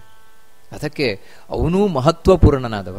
ಭೀಮಕರ್ಮ ಅದಕ್ಕೆ ಹೇಳ್ತಾರೆ ಒಂದು ವಿಶೇಷಣವನ್ನು ಕೊಟ್ಟು, ಭೀಮಸೇನನ ಕೆಲಸ ಅಂದ್ರೆ ಅದು ಭೀಮ ಕೆಲಸವೇ, ಅಂದ್ರೆ ಭಯಂಕರವಾದ ಕರ್ಮ, ಬೇರೆ ಯಾರಿಗೂ ಊಹಿಸ್ಲಿಕ್ಕೂ ಸಾಧ್ಯ ಇಲ್ಲ ಅಂಥ ಕೆಲಸವನ್ನು ಮಾಡುವವ ಭೀಮಸೇನ. ಮುಂದೆ ಗೊತ್ತಾಗ್ತದೆ ಇಡೀ ಯುದ್ಧದಲ್ಲಿ, ಮಹಾಭಾರತ ಯುದ್ಧದಲ್ಲಿ ಅರ್ಜುನ ಯುದ್ಧ ಮಾಡ್ತಾ ಇದ್ದದ್ದು ಮನುಷ್ಯರೊಟ್ಟಿಗಲ್ಲ, ಆನೆಯ ಹಿಂಡಿನೊಟ್ಟಿಗೆ. ಆನೆಯ ಹಿಂಡಿನವನೊಟ್ಟಿಗೆ ಯುದ್ಧ ಮಾಡಿಸ್ಲಿಕ್ಕೆ ಅರಿಸ್ತಾ ಇದ್ರು. ಯಾಕಂದ್ರೆ ಮನುಷ್ಯರೊಟ್ಟಿಗೆ ಇವನು ಯುದ್ಧ ಮಾಡ್ಲಿಕ್ಕೆ ಆಗೋಲ್ಲಪ್ಪ ಇವನಿಗೆ ಅಂತ. ಯಾಕಂದ್ರೆ ಒಂದೊಂದು ತೋಳಿನಲ್ಲಿ 10,000 ಆನೆಯ ಬಲ ಅವನಂತ. ಅದಕ್ಕೆ ಭಯಂಕರವಾದ ಕೆಲಸ ಉಳ್ಳವನು, ಭಯಂಕರವಾದ ಕರ್ಮ ಉಳ್ಳವನು, ಬೇರೆ ಯಾರಿಗೆ ಊಹಿಸ್ಲಿಕ್ಕೂ ಸಾಧ್ಯ ಇಲ್ಲ. ವಿಷ ನುಂಗುತ್ತಾನೆ, ಜೀರ್ಣ ಮಾಡ್ಕೊಳ್ತಾನೆ. ಎಂತ ಸಲಾಕೆಯಿಂದ ಕಡ್ಡಿ ಹಾಕಿದ್ರು ಕೂಡ ಅದನ್ನ ಬಚಾವಾಗಿ ಬಿಡ್ತಾನೆ. ಗಂಗೆಗೆ ಎಸ್ತರೂ ಕೂಡ ವಾಪಸ್ ಬರ್ತಾನೆ, ಏನು ಆಗದಾಗ ಬರ್ತಾನೆ. ಈ ರೀತಿ ಈ ಭೀಮಸೇನ ಭಯಂಕರವಾದ ಕರ್ಮ ಉಳ್ಳವ. ಅದಕ್ಕೆ ಅಂತ ಭೀಮಸೇನನ ಉಲ್ಲೇಖ ಮಾಡಿ ಇವನು ಶಂಖನಾದವನ್ನು ಮಾಡಿದ. ಅವನ ಶಂಖದ ಹೆಸರು ಪೌಂಡ್ರ ಎನ್ನುವಂಥದ್ದು. ಯಾವುದು ಈ ಪುಂಡ್ರ ದೇಶದಿಂದ ಬಂದಂತಹ ಶಂಖ. ಅದು ದೊಡ್ಡ ಗಾತ್ರದ ಶಂಖ. ಭೀಮಸೇನ ಆಜಾನುಬಾಹುವಾದಂತಹ ಈ ಭೀಮಸೇನನಿಗೆ ಅದು ತಕ್ಕದಾದಂತಹ ಶಂಖ. ಆ ಶಂಖಧ್ವನಿಯನ್ನು ಮಾಡಿದ. ಅನಂತರ ಅನಂತ ವಿಜಯಂ ನಾಮ ರಾಜ ಕುಂತಿಪುತ್ರೋ ಯುಧಿಷ್ಠಿರ. ಆ ಭೀಮಸೇನನ ನಂತರ ಧರ್ಮರಾಜನ ಉಲ್ಲೇಖ ಮಾಡ್ತಾರೆ. ಅಂದ್ರೆ ಇಲ್ಲಿ ಪರಾಕ್ರಮದವನ್ನ ಒಂದು ಲೆವೆಲ್ ಅಲ್ಲಿ ಹೇಳ್ಕೊಂಡು ಬರ್ತಾ ಇರುವಂತದ್ದು, ಪರಾಕ್ರಮದಲ್ಲಿ ಯಾವ ರೀತಿ ಇದೆ ಅಂತ. ಆಮೇಲೆ ಧರ್ಮರಾಜ ತಾನು ಶಂಖನಾದವನ್ನು ಮಾಡಿದ. ಅವನ ಶಂಖದ ಹೆಸರು ಅನಂತ ವಿಜಯ. ರಾಜನಾಗಿ ತಾನು ಶಂಖನಾದವನ್ನು ಮಾಡಿದ. ಅಂದ್ರೆ ತನ್ನ ಹೊಣೆಗಾರಿಕೆಯನ್ನು ಅರಿತು ಧರ್ಮರಾಜ ನಾನು ತಯಾರಾಗಿದ್ದೇನೆ ಅಂತ ತಾನು ಕೂಡ ಶಂಖನಾದವನ್ನು ಮಾಡಿದ. ಕುಂತಿಪುತ್ರ ಯುಧಿಷ್ಠಿರ. ನೋಡಿ, ಅದಕ್ಕೆ 2 ವಿಶೇಷಣಗಳು ಕೊಡ್ತಾರೆ. ಕುಂತಿಪುತ್ರ, ಯುಧಿಷ್ಠಿರ. ಯುಧಿಷ್ಠಿರ ಅಂದ್ರೆ ಯುದ್ಧದಲ್ಲಿ ಗಟ್ಟಿ ನಿಲ್ಲುವವ ಅಂತ. ನಿಜವಾಗಿಯೂ ಕೂಡ ನೀವು ಸತ್ಯ ಕೇಳಬೇಕು ಅಂದ್ರೆ ಧರ್ಮರಾಜನಿಗೆ ಯುದ್ಧ ಇಷ್ಟವೇ ಇರಲಿಲ್ಲ. ಅವನಿಗೆ ನಾನು ನನ್ನ ಪಾಡಿ ಕಾಡಲ್ಲೇ ಇಟ್ಬಿಡ್ತೇನೆ ಅಂತ ಹೇಳಿದ ಅವನು. ಈ ಜಗಳ ಎಲ್ಲ ಯಾರಿಗೆ ಬೇಕು, ನಾವು ಆರಾಮ ಕಾಡಲ್ಲಿರೋಣ ಅಂತ. ಭೀಮಸೇನನ ಮಾತುಗಳಿಂದ, ಕೃಷ್ಣನ ಉಪದೇಶದಿಂದ, ಇದರಿಂದಲೇ ಯುದ್ಧಕ್ಕೆ ನ್ಯಾಯಕ್ಕೋಸ್ಕರ ಬಂದು ನಿಂತಿದ್ದಾನೆ. ಇಷ್ಟೂ ಇವನಲ್ಲಿ, ಇಂಥ ಮೃದು ಮನಸ್ಸಿನ ಧರ್ಮರಾಜನಲ್ಲಿ ಗಟ್ಟಿತನ ಬರಬೇಕು ಅಂತ ಹೇಳಿದ್ರೆ ಹಾಗೀಗಲ್ಲ. ಮತ್ತೆ ಕುಂತಿಯ ಮಗನಾದದ್ರಿಂದ ಅದಕ್ಕೆ ಕುಂತಿಪುತ್ರ ಅಂತ. ಮೃದು ಸ್ವಭಾವದ ಧರ್ಮರಾಜನಲ್ಲಿಯೂ ಕೂಡ ಇವತ್ತು ದ್ಯುದ್ಧಕ್ಕೆ ಗಟ್ಟಿಯಾಗಿ ನಿಂತು ಶಂಖಧ್ವನಿ ಮಾಡುವಷ್ಟು. ಯಾಕಂದ್ರೆ ಶಂಖಧ್ವನಿ ಮಾಡುವಂತಹದ್ದು ಆ ವ್ಯಕ್ತಿಯ ಕಾನ್ಫಿಡೆನ್ಸ್ ಅನ್ನು ತಿಳಿಸ್ತದೆ, ಆತ್ಮವಿಶ್ವಾಸದ ದ್ಯೋತಕವಾಗಿರುವಂತಹದ್ದು. ಧರ್ಮರಾಜನಲ್ಲಿ ಇವತ್ತು ಇಂಥ ಒಂದು ಆತ್ಮವಿಶ್ವಾಸ ಇದೆ ಅಂದ್ರೆ ಕುಂತಿ ಪುತ್ರನಾಗಿರುವುದು ಕಾರಣ. ಯಾಕಂದ್ರೆ ಧೃತಿ ಕುಂತಿಯಾಹ ಅಂತ ಮಹಾಭಾರತ ಹೇಳ್ತದೆ. ಮಹಾಭಾರತದಲ್ಲಿ ಕುಂತಿಯ ಪಾತ್ರವೇ ತಿಳಿಸುವುದು ಧೃತಿ, ಧೈರ್ಯ ಅಂದ್ರೆ ಹೇಗಿರಬೇಕು ಅಂತ, ಕುಂತಿಯಿಂದ ನೋಡಿ ಕಲಿಬೇಕು ಅಂತ. ಅಂತಹ ಕುಂತಿಯ ಮಗನಾದದ್ರಿಂದಲೇ ಅವನಿಗಂತಹ ಧೈರ್ಯ. ಯಾಕಂದ್ರೆ ಕುಂತಿ ಅಂಥ ಧೈರ್ಯವನ್ನು ಅವನ ಮನಸ್ಸಿನಲ್ಲಿ ತುಂಬಿದ್ದಾಳೆ. ಅವಳ ಟ್ರೈನಿಂಗ್ ಆ ರೀತಿ ಇದೆ. ಅದನ್ನ ನೆನಪು ಮಾಡ್ಲಿಕ್ಕೋಸ್ಕರ ಹೇಳ್ತಾರೆ ಕುಂತಿ ಪುತ್ರ ಯುಧಿಷ್ಠಿರ. ಅವನ ಅನಂತ ವಿಜಯ ಎಂಬಂತಹ ಶಂಖವನ್ನ ತಾನು ಊದಿದ. ಆ ನಂತರ ನಕುಲ ಸಹದೇವಶ್ಚ ಸುಘೋಷ ಮಣಿಪುಷ್ಪಕೋ. ನಕುಲ ಹಾಗೂ ಸಹದೇವ ಇವರು 3 ಜನ ಮಾಡಿದ ಮೇಲೆ ಅವರಿಬ್ರು ಮಾಡದೇ ಇರ್ತಾರ. ನಕುಲನದ್ದು ಸುಘೋಷ ಅಂತ, ಅದೇ ಸಹದೇವನದ್ದು ಮಣಿಪುಷ್ಪಕ ಅಂತ. ಅವರಿಬ್ರು ತಾವು ಶಂಖನಾದವನ್ನ ಮಾಡಿದರು. ಅಂದರೆ 5 ಪಾಂಡವರು ತಾವು ಶಂಖನಾದವನ್ನು ಮಾಡಿದರು. ಎಲ್ಲರಿಗಿಂತ ಮುಂಚೂಣಿಯಾಗಿ ಭೀಷ್ಮಾಚಾರ್ಯರಿಗೆ ಉತ್ತರ ರೂಪವಾಗಿ ಈ ಕೃಷ್ಣ ತಾನು ಶಂಖನಾದವನ್ನು ಮಾಡಿದ. ಅಷ್ಟಕ್ಕೆ ಶಂಖಧ್ವನಿಯ ಕಥೆ ಮುಗಿಲಿಲ್ಲ. ಮತ್ತೆ ಕಾಶ್ಯಶ್ಚ ಪರಮೇಶ್ವಾಸಃ ಶಿಖಂಡೀ ಚ ಮಹಾರಥಃ ಧೃಷ್ಟದ್ಯುಮ್ನೋ ವಿರಾಟಶ್ಚ ಸಾತ್ಯಕಿಶ್ಚಾಪರಾಜಿತಃ. ಕಾಶಿರಾಜ ಕಾಶ್ಯಶ್ಚ ಪರಮೇಶ್ವಾಸಃ, ಭಾರಿ ಬಿಲ್ಲೋಜ. ಯಾಕಂದ್ರೆ ಇವನನ್ನ ಹಿಂದೆ ದುರ್ಯೋಧನ ಉಲ್ಲೇಖ ಮಾಡಿದ್ದ ನೋಡಿ, ಪಾಂಡವರ ಕಡೆ ಕಾಶಿರಾಜ ಇದ್ದಾನೆ ಅಂತ, ಅದು ಮಹಾಪರಾಕ್ರಮಿಯಾದ ಕಾಶಿರಾಜ ಇದ್ದಾನೆ ಅಂತ. ಅವನು ಶಂಖನಾದವನ್ನ ಮಾಡಿದ್ನಂತೆ. ಹೇಳಿ ಕೇಳಿ ಮುದುಕ. ಹಾಗಿದ್ರೂ ಕೂಡ ಅವನಿಗೆ ಎಷ್ಟು ಆ ಯುದ್ಧದಲ್ಲಿ ಭರ ಆಸಕ್ತಿ ಅಂತ ಹೇಳಿದ್ರೆ, ಶಂಖನಾದವನ್ನ ಮಾಡುವ ಮೂಲಕ ತಾನು ಅವರಿಗೆ ಕೌರವರಿಗೆ ತನ್ನ ಪ್ರತಿಕ್ರಿಯೆಯನ್ನು ತಿಳಿಸಿದ್ದಾನೆ ಅಂತ ಹೇಳಿದ್ರೆ, ನಾನು ತಯಾರಿದ್ದಾನೆ. ನೋಡಿ ಎಂಥ ಅದ್ಭುತ. ಪಾಂಡವರು ಕೃಷ್ಣನ ಅನುಗ್ರಹದಿಂದ ಎಂಥ ಸೌಭಾಗ್ಯ ಪಡೆದಿದ್ದಾರೆ ಅಂತ ಹೇಳಿದ್ರೆ, ನಿಜವಾಗ್ಲೂ ಮೂರನೆಯವರು ಕೂಡ ಪಾಂಡವರನ್ನ ತಮ್ಮವರು ಅಂತ ನೋಡ್ತಾರೆ. ಅದಕ್ಕೋಸ್ಕರ ಪಾಂಡವರ ಪಕ್ಷದಲ್ಲಿ ನಿಂತು ಯುದ್ಧ ಮಾಡೋದಲ್ಲ. ನಿಜವಾಗ್ಲೂ ಕಾಶಿರಾಜ ಇವಾಗ ಶಂಖಧ್ವನಿ ಮಾಡಿದರೆ ಹಿಂದೆ ಭೀಷ್ಮಾಚಾರ್ಯರು ಹೇಗೆ ಮಾಡಿದ್ರು, ತಸ್ಯ ಛಂಚನೆಯನ್ನು ಹರ್ಷಂ ಅಂತ, ದುರ್ಯೋಧನನಿಗೆ ಖುಷಿಯಾಗಬೇಕು ಅಂತ ಶಂಖನಾದ ಮಾಡಿದ್ರಲ್ವ, ಹಾಗೆ ಧರ್ಮರಾಜನೇ ಖುಷಿಯಾಗ್ಲಪ್ಪ ಅಂತ ಶಂಖಧ್ವನಿ ಮಾಡೋದು, ಅಥವಾ ತನ್ನಳಿಯ ಭೀಮಸೇನ ಅವನಿಗೆ ಖುಷಿ ಆಗಲಿ ಅಂತ ಶಂಖನಾದ ಮಾಡೋದು. ಅದೇನು ಅಲ್ಲ, ಮತ್ತೇನು ಅಂದ್ರೆ ತಮ್ಮ ಖುಷಿಗೋಸ್ಕರವೇ ಯುದ್ಧ ಮಾಡ್ತಾ ಇದ್ದಾರೆ. ನೋಡಿ, ಇದೇ ವ್ಯತ್ಯಾಸ. ಸಜ್ಜನರಿಗೂ ದುರ್ಜನರಿಗೂ, ಧಾರ್ಮಿಕರಿಗೂ ಅಧಾರ್ಮಿಕರಿಗೂ ಇದೇ ವ್ಯತ್ಯಾಸ. ಯಾವಾಗ ನಾವು ಧರ್ಮ ಪಕ್ಷದಲ್ಲಿರ್ತೇವೆ, ಧರ್ಮ ಪಕ್ಷಕ್ಕೆ ಬಂದು ಸೇರುವಂತಹ ಪ್ರತಿಯೊಬ್ಬ ವ್ಯಕ್ತಿಯನ್ನೂ ನಾವು ನಂಬೋದು, ವಿಶ್ವಾಸಪೂರ್ವಕವಾಗಿ ನಂಬೋದು. ಯಾಕಂದ್ರೆ ಅವರು ಸ್ವಚ್ಛ ಮನಸ್ಸುಳ್ಳವರಾಗಿರ್ತಾರೆ. ಅವ್ರು ಏನು ಮಾಡ್ತಾರೆ ಅದನ್ನ ಮನಃಪೂರ್ವಕವಾಗಿ ಮಾಡ್ತಾರೆ. ಅದಕ್ಕೆ ನೋಡಿ, ಸಾಕ್ಷಿಯೇ ಕಾಶಿರಾಜ ಮನಃಪೂರ್ವಕವಾಗಿ ಶಂಖಧ್ವನಿಯನ್ನು ಮಾಡ್ತಾ ಇದ್ದಾನೆ. ನಾನು ತಯಾರಿದ್ದೇನೆ ಪಾಂಡವರ ಪರವಾಗಿ ಯುದ್ಧ ಮಾಡ್ಲಿಕ್ಕೋಸ್ಕರ ಅಂತ. ಶಿಖಂಡೀಚ ಮಹಾರಥ, ಮಹಾರಥಿಕನಾದಂತಹ ಶಿಖಂಡಿ ತಾನು ಶಂಖನಾದವನ್ನು ಮಾಡಿದ. ಧೃಷ್ಟದ್ಯುಮ್ನನ ಅಣ್ಣ ಶಿಖಂಡಿ ತಾನು ಶಂಖನಾದವನ್ನು ಮಾಡಿದ್ದಾನೆ. ಇಲ್ಲಿ ಯಾಕೆ ಮಹಾರಥ ಅಂತ ಯಾಕೆ ಶಿಖಂಡಿಗೆ ಹೇಳ್ತಾರೆ ಅಂದ್ರೆ, ಶಿಖಂಡಿ ಅಂತ ಹೇಳಿದ ಕೂಡಲೇ ಮೊದಲು ಹೆಣ್ಣಾಗಿದ್ದವ ಆಮೇಲೆ ಗಂಡಾದವ. ಏನ್ರಿ ಮೊದಲು ಹೆಣ್ಣಾಗಿದ್ದವ, ಇವನಿಗೇನ್ರಿ ತಾಕತ್ತು ಅಂತ ಹೇಳಬೇಡಿ. ನಿಜವಾಗ್ಲೂ ಕೂಡ ಮಹಾರಥಿಕ, ಮಹಾ ಸಾಮರ್ಥ್ಯವುಳ್ಳವ ಶಿಖಂಡಿ. ಅಂತಹ ಶಿಖಂಡಿಯು ಕೂಡ ತಾನು ಶಂಖನಾದವನ್ನು ಮಾಡಿದ. ನಾನು ತಯಾರಿದ್ದೇನೆ ಯುದ್ಧ ಮಾಡ್ಲಿಕ್ಕೋಸ್ಕರ, ಪಾಂಡವರ ಪರವಾಗಿ, ಪಾಂಡವರಿಗೋಸ್ಕರ ನಾನು ತಯಾರಿದ್ದೇನೆ ಅಂತ. ಹಾಗೇನೆ ಧೃಷ್ಟದ್ಯುಮ್ನೋ ವಿರಾಟಶ್ಚ, ಧೃಷ್ಟದ್ಯುಮ್ನ ಸೇನಾಧಿಪತಿ ಮತ್ತೆ ಮಾಡಿದ ನೋಡು. ಯಾಕಂದ್ರೆ ಎಲ್ಲೋ ಯೋಚನೆ ಮಾಡ್ತಾ ಇದ್ದ ಅಂತಲ್ಲ, ಅವನು ಶಂಖಧ್ವನಿ ಮಾಡುವುದರ ಒಳಗೆ ಇಷ್ಟು ಜನ ಶಂಖಧ್ವನಿ ಮಾಡಿ ಆಗಿದೆ ಅಂದ್ರೆ ಎಷ್ಟು ಪಾಂಡವರ ಪಕ್ಷದಲ್ಲಿ ಹುರುಪು ತುಂಬಿಕೊಂಡಿದ್ದವರಿದ್ದಾರೆ ಅಂತ. ನಾನು ಮುಂದೆ ಅಂತ ಹೇಳುವವರು ಎಷ್ಟು ಮಂದಿ ಇದ್ದಾರೆ. ಯಾಕಿದನ್ನ ಗಮನಿಸಬೇಕು ಅಂದ್ರೆ, ಕೌರವರ ಕೊಡೆ ನೋಡಿ, ಯಾರಿಗೂ ಹುಮ್ಮಸ್ಸಿಲ್ಲ. ಇಷ್ಟು ಈ ಕಡೆ ಶಂಖಧ್ವನಿ ಕೇಳಿ ಬರ್ತಾ ಇದ್ರು ಕೂಡ ಆ ಕಡೆ ಭೀಷ್ಮಾಚಾರ್ಯರದ್ದು ಬಿಟ್ಟು ಮತ್ತಾರದ್ದು ಶಂಖಧ್ವನಿಯೇ ಇಲ್ಲ ಅಲ್ಲಿ. ಅದಕ್ಕೋಸ್ಕರ ನಾವಿಲ್ಲಿ ಇದನ್ನು ಗಮನಿಸಬೇಕಾದದ್ದು, ಪಾಂಡವರ ಪಕ್ಷ ಕೌರವರ ಪಕ್ಷದಲ್ಲಿ ಯಾವ್ಯಾವ ಎಷ್ಟು ವ್ಯತ್ಯಾಸ ಇದೆ ಅಂತ. ಇಲ್ಲಿ ಆ ಧೃಷ್ಟದ್ಯುಮ್ನ ತಾನು ಶಂಖನಾದವನ್ನು ಮಾಡಿದ, ವಿರಾಟ ರಾಜ ತಾನು ಶಂಖನಾದವನ್ನು ಮಾಡಿದ. ಅಂದ್ರೆ ನೋಡಿ, ವಿರಾಟ ನಗರದಲ್ಲಿ ಇವರಿದ್ದವರು ಅಜ್ಞಾತವಾಸದಲ್ಲಿ.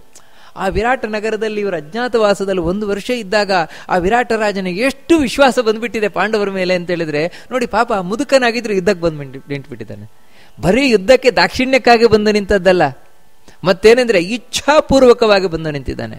ಆ ಇಚ್ಛಾಪೂರ್ವಕವಾಗಿ ಬಂದು ನಿಂತಿರುವುದರ ಸಂಕೇತವೇ ತಾನೇ ಶಂಖನಾದವನ್ನು ಮಾಡ್ತಾ ಇದ್ದಾನೆ. ಈ ನೋಡಿ, ಇದ್ಯಾರು ಪಾಂಡವರು ಹೇಳಿ ಶಂಖಧ್ವನಿ ಮಾಡ್ತಾ ಇರೋದಲ್ಲ, ನೀವೆಲ್ಲ ಮಾಡಿಬಿಡ್ಬೇಕು, ಎಲ್ಲ ಮಾಡಬೇಕು, ಹಾಗಲ್ಲ, ಮತ್ತೆ ಸ್ವೇಚ್ಛೆಯಿಂದ ಮಾಡ್ತಾ ಇದ್ದಾರೆ ಎಲ್ಲರೂ ಕೂಡ. ವಿರಾಟಶ್ಚ ಇನ್ನು ಹೇಳ್ತಾರೆ ಸಾತ್ಯಕಿಶ್ಚ ಅಪರಾಜಿತ. ಇನ್ನು ಇಷ್ಟು ಮಂದಿ ಮಾಡಿದ ಮೇಲೆ ಸಾತ್ಯಕಿ ಮಾಡ್ತಾ ಇರ್ತಾನ? ಪಾಂಡವರಿಗೆ ಭಾರಿ ಬೇಕಾದವ ಅರ್ಜುನನ ಶಿಷ್ಯ ಸಾತ್ಯಕಿ. ಇವನನ್ನು ಹಿಂದೆ ಉಲ್ಲೇಖ ಮಾಡಿದ್ದ ದುರ್ಯೋಧನ. ಅಪರಾಜಿತ ಅಂತ ಹೇಳಿದ್ರೆ ಸೋಲೆ ಅರಿಯದಿರುವಂತಹ ಸಾತ್ಯಕಿ ತಾನು ಶಂಖನಾದವನ್ನು ಮಾಡಿದ. ನಾನು ಪಾಂಡವರಿಗೋಸ್ಕರ ಏನು ಮಾಡ್ಲಿಕ್ಕೆ ತಯಾರಿದ್ದೇನೆ, ಕೌರವರನ್ನ ಸದೆ ಬದಲಿಕ್ಕೆ ನಾನು ತಯಾರಿದ್ದೇನೆ ಅಂತ. ದೃಪದೋ ದ್ರೌಪದೇಯಾಶ್ಚ ಸರ್ವಶ ಪೃಥಿವೀಪತೆ. ಇಷ್ಟಲ್ಲದೆ ದೃಪರಾಜ ನೋಡಿ, ಇವನು ಮುದುಕ. ಅಂದ್ರೆ ಈ ಕಾಶಿರಾಜ, ವಿರಾಟ, ಹಾಗೆ ಈ ದೃಪದ, ಇವರೆಲ್ಲ ಮುದುಕರು. ಹಾಗಿದ್ರೂ ಕೂಡ ಇವ್ರಿಗೆ ಏನು ಹುರುಪು. ಧರ್ಮದ ಪರವಾಗಿ ನಿಂತು ಯುದ್ಧ ಮಾಡಲಿಕ್ಕೆ ಏನು ಹುರುಪು, ಪಾಂಡವರ ಪರವಾಗಿ ನಿಂತು ಯುದ್ಧ ಮಾಡಲಿಕ್ಕೆ ಏನು ಹುರುಪು. ಇದೇ ಪಾಂಡವರ ಭಾಗ್ಯ. ಅಂದರೆ ಪಾಂಡವರು ಎಂಥ ಒಂದು ಸೌಭಾಗ್ಯ ಪಡೆದಿದ್ದಾರೆ ಅವರಿಂದ. ಅದಕ್ಕೆ ಇಷ್ಟು ಮಂದಿ ಅವರ ಪರವಾಗಿ ನಿಂತು ಆತ್ಮವಿಶ್ವಾಸದಿಂದ ಅವರಿಗಾಗಿ ಹೋರಾಟವನ್ನು ಮಾಡ್ತಾರೆ. ಅಂಥ ಈ ದ್ರೌಪದೇಯಾಶ್ಚ, ಅದೇ ರೀತಿ ದ್ರೌಪದಿಯ 5 ಮಂದಿ ಉಪಪಾಂಡವರು, ಅವರು ಶಂಖನಾದವನ್ನು ಮಾಡಿದರು. ಅಂದರೆ ಅಪ್ಪಂದಿರು ಮಾಡಿದ ಮೇಲೆ ಮಕ್ಕಳು ಮಾಡದೇ ಇರ್ತಾರ? ಇನ್ನು ನಿಜವಾಗಲೂ ಹುಡುಗರಾದರೂ ಕೂಡ ಏನು ಕಾನ್ಫಿಡೆನ್ಸ್ ಅವರಿಗೆ, ಆ ಮಕ್ಕಳಿಗೆ ಏನು ಹುರುಪು. ಅಂದರೆ ಪಾಂಡವರ ಪಕ್ಷದಲ್ಲಿ ಏನೆಲ್ಲ ಇದೆ ಅದನ್ನು ನಾವು ಕೊಂಡ್ಕೋಬೇಕಾದದ್ದು. ಸೌಭದ್ರಶ್ಚ ಮಹಾಬಾಹು ಶಂಖಂ ದದ್ಮು ಪೃಥಕ್ ಪೃಥಕ್. ಇನ್ನು ಸುಭದ್ರೆಯ ಮಗ ಅಭಿಮನ್ಯು, ಅವನು ಶಂಖನಾದವನ್ನು ಮಾಡಿದ. ಹೀಗೆ ಎಲ್ಲರೂ ಕೂಡ ಬೇರೆ ಬೇರೆ, ಒಂದೇ ಶಂಖ ಅಲ್ಲ, ಪ್ರತಿಯೊಬ್ಬರದ್ದು ಬೇರೆ ಬೇರೆ ಬೇರೆ ಶಂಖ ಇದೆ. ಆ ಎಲ್ಲ ಬೇರೆ ಬೇರೆ ಬೇರೆ ಶಂಖಗಳನ್ನು ಎಲ್ಲ ನಾದ ಮಾಡಿದ್ದಾರೆ. ಪಾಂಡವರ ಕಡೆಯಲ್ಲಿ ಒಟ್ಟು ಎಷ್ಟು ಶಂಖನಾದ ಮಾಡಿದ್ದಾರೆ ಎಂದು ನಾವು ಲೆಕ್ಕಾಚಾರ ಮಾಡ್ಕೊಂಡು ಬಂದರೆ 18 ಮಂದಿ ಶಂಖನಾದ ಮಾಡಿದ್ದಾರೆ. ಇಲ್ಲಿ ಉಲ್ಲೇಖ ಮಾಡಿರುವ ಹಾಗೆ ಅಂದರೆ 18 ಜಯದ ಸಂಕೇತ. ಅಂದರೆ ಎಲ್ಲವೂ ನಾವೇನು ತಿಳ್ಕೊಳ್ತೇವೆ ಅಂದರೆ ಜಗತ್ತಿನಲ್ಲಿ ಏನಾಗ್ತಾ ಇದೆ, ಏನು ತನ್ನಷ್ಟಕ್ಕಾಗ್ತಾ ಇದೆ ಅಂತ. ಯಾವುದು ತನ್ನಷ್ಟಕ್ಕಾಗ್ತಾ ಇಲ್ಲ. ಮತ್ತೆ ಪ್ರತಿಯೊಂದರ ಹಿಂದೆಯೂ ಒಂದು ಅರ್ಥ ಇದೆ ನೋಡಿ, ಪ್ರತಿಯೊಂದರ ಹಿಂದೆಯೂ ಒಂದು ಸೂಚನೆ ಇದೆ. ಇದನ್ನೇ ಇಟ್ಟುಕೊಂಡು ಜ್ಯೋತಿಷ್ಶಾಸ್ತ್ರದಲ್ಲಿ ಒಂದು ಪ್ರಶ್ನೆಯೂ ಕೂಡ ನಡೆಯುವುದಿದೆ, ಅದೇ ಅಷ್ಟಮಂಗಲ ಪ್ರಶ್ನೆ ಅಂತ. ಅಂದ್ರೆ ಈ ರೀತಿ ಸೂಚನೆಗಳನ್ನು ನೋಡಿಕೊಂಡು ತಾವು ಇದು ಹೀಗಾಗ್ತಾ ಇದೆ, ಇದು ಮುಂದಿನ ಈ ಭವಿಷ್ಯದ ಸೂಚನೆ ಇದು ಅಂತ ಹೇಳ್ತಾರೆ.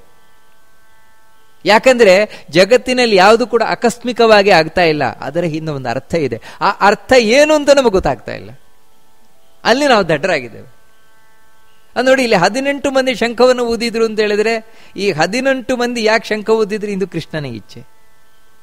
18 ಮಂದಿ ಊದಬೇಕು. 18 ಅನ್ನುವುದು ಜಯದ ಸಂಕೇತ, ಪಾಂಡವರಿಗೆ ಜಯ ಸಿಗಬೇಕು ಎನ್ನುವಂತಹ ಕಾರಣದಿಂದಲೇ. ಅಂದ್ರೆ ಕೃಷ್ಣನ ಇಚ್ಛೆ ಎಲ್ಲಾ ಕಡೆ ಮುಂದುವರಿತಾ ಇದೆ. ಸಘೋಷೋಧಾರ್ಥ ರಾಷ್ಟ್ರಾಣಾಂ ಹೃದಯ ನಿವೇದಾರಯತ್ ನಭಶ್ಚ ಪೃಥಿವೀಂ ಚೈವ ತುಮುಲೋ ವ್ಯನುನಾದಯನ್. ಈ ಶಬ್ದ ಏನಿದೆ, ಶಂಖಧ್ವನಿ, ಈ 18 ಮಂದಿ ಶಂಖವನ್ನು ಊದಿದಾಗ ಒಬ್ಬೊಬ್ಬರದ್ದು ಒಂದೊಂದು ವಿಧವಾದಂತಹ ಶಂಖ, ಆ ಶಂಖದ ಧ್ವನಿ ಎಲ್ಲ ಕಡೆ ಪ್ರತಿಧ್ವನಿಸಿತಂತೆ. ನಭಶ್ಚ ಪೃಥಿವೀಂಚೈವ ಅಂತ ಹೇಳಿದ್ರೆ ಭೂಮಿ ಆಕಾಶಗಳಲ್ಲೆಲ್ಲ ಕಡೆಯೂ ಕೂಡ ಮೊಳಗಿತಂತೆ. ಬರೀ ಶಂಖಧ್ವನಿಯಾಗಿ ಉಳಿಲಿಲ್ಲ. ಈ ಕಡೆ ಕೌರವರ ಕಡೆ ಆದರೂ ಒಬ್ಬರೂ ಶಂಖನಾದ ಮಾಡಲಿಲ್ಲ, ಭೀಷ್ಮಾಚಾರ್ಯರೊಬ್ಬರನ್ನ ಬಿಟ್ಟು. ಆ ಭೀಷ್ಮಾಚಾರ್ಯರಾದ ಮಾಡಿದ್ದು ದುರ್ಯೋಧನನ ಪ್ರೀತಿಗಾಗಿ. ನೋಡಿ ಎಂಥ ಅವಸ್ಥೆ ಇದೆ. 11 ಅಕ್ಷೋಹಿಣಿ ಸೈನ್ಯ ಹೇಳ್ಕೊಳ್ಳಿಕ್ ಮಾತ್ರ, ಆದರೆ 11 ಅಕ್ಷೋಹಿಣಿಯಲ್ಲಿ ನಿಜವಾಗಿ ಯಾರಿಗೂ ಹುಮ್ಮಸ್ಸಿಲ್ಲ. ಅದು ಯಾಕೆ ಗೊತ್ತಾಗ್ತಾ ಇದೆ ಅಂದ್ರೆ ನೋಡಿ, ಭೀಷ್ಮಾಚಾರ್ಯರ ಶಂಖಧ್ವನಿ ಮಾಡಿದ್ರು ಕೂಡ ಇವನಿಗೋಸ್ಕರ. ದ್ರೋಣಾಚಾರ್ಯರಿದ್ರು, ಕೃಪಾಚಾರ್ಯರಿದ್ರು, ಅವರು ಶಂಖಧ್ವನಿ ಮಾಡಲಿಕ್ಕೆ ಹೋಗಲಿಲ್ಲ. ಅವರು ಯಾಕೆ ಅಂತ ಹೇಳಿದ್ರೆ ಭೀಷ್ಮಾಚಾರ್ಯರಾದ್ರೆ ಅನಿವಾರ್ಯವಾಗಿತ್ತು. ಯಾಕಂದ್ರೆ ಸೇನಾಪತಿಯಾಗಿ ತಾವು ಶಂಖನಾದ ಮಾಡದೇ ಇದ್ರೆ, ದ್ರೋಣಾಚಾರ್ಯರು ಕೃಪಾಚಾರ್ಯರು ಅಯ್ಯೋ ಯಾಕೆ ಮನಸ್ಸಿಲ್ಲದ ಮನಸ್ಸಿನಿಂದ ಯಾಕೆ ಶಂಖಧ್ವನಿ ಮಾಡಬೇಕು, ಅದಕ್ಕೆ ಬೇಡ ಅನ್ನೋ ಸುಮ್ಮನೆ ಕೂತರು. ಇನ್ನು ಉಳಿದ 100 ಮಂದಿ ಕೌರವರಿದ್ರಲ್ವ, 100 ಮಂದಿ ನೋಡಿ, ಪಾಂಡವರಿದ್ದದ್ದು 5 ಮಂದಿ, 5 ಮಂದಿಯೂ ಶಂಖನಾದ ಮಾಡಿದ್ದಾರೆ, ಮಕ್ಕಳಿಂದ ಸಹಿತವಾಗಿ. ಅವರ ಮಕ್ಕಳು ಅವರು ಎಲ್ಲ ಶಂಖನಾದ ಮಾಡಿದ್ದಾರೆ.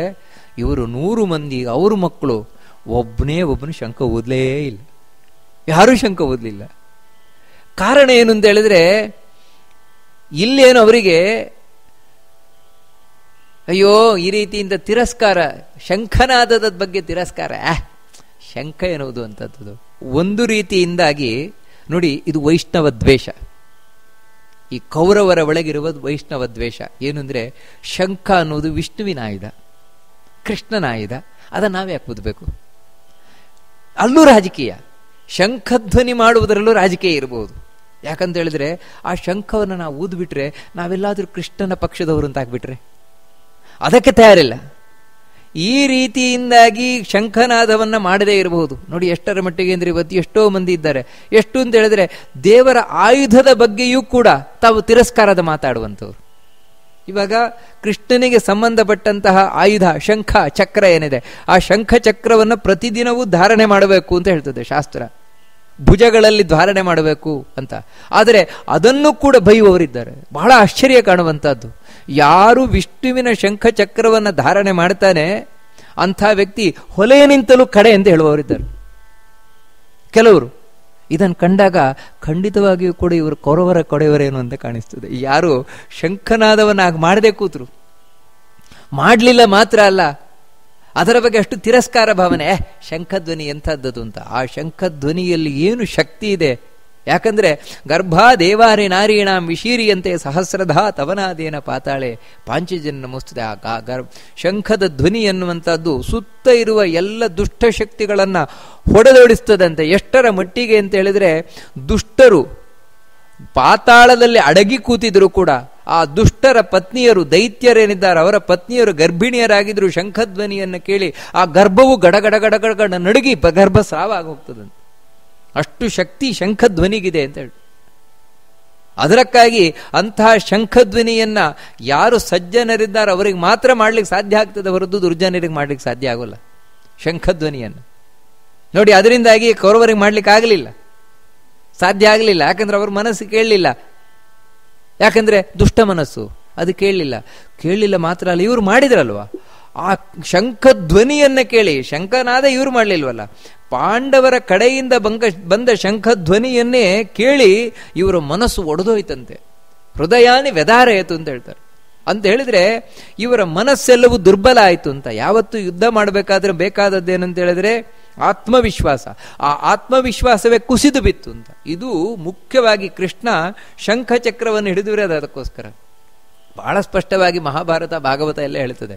ಕೃಷ್ಣ ಎಲ್ಲೇ ಯುದ್ಧಕ್ಕೆ ಹೋದ್ರೂ ಕೂಡ ಮೊದಲು ಶಂಖನಾದ ಮಾಡ್ತಾ ಇದ್ದಂತೆ, ಆಮೇಲೆ ಯುದ್ಧ ಮಾಡ್ಲಿಕ್ಕೆ ಹೋಗುದು. ಶಂಖನಾದವನ್ನು ಯಾಕೆ ಮಾಡುದು ಅಂದ್ರೆ, ಆ ಶಂಖನಾದ ಮಾಡಿದ ಕೂಡಲೇ ಶತ್ರುಗಳ ಮನಸ್ಸಿನಲ್ಲಿ ಡಬ ಭಯ ಉಂಟಾಗ್ತದಂತ. ಓ, ಶಂಖನಾದ ಅಂದ್ರೆ ಕೃಷ್ಣ ಬಂದಿದ್ದಾನೆ, ಕೃಷ್ಣನ ಇರುವಿಕೆಯ ಸಂಕೇತ ಅಂತ ಸ್ಪಷ್ಟವಾಗಿ ಗೊತ್ತಾಗ್ತದಲ್ವ.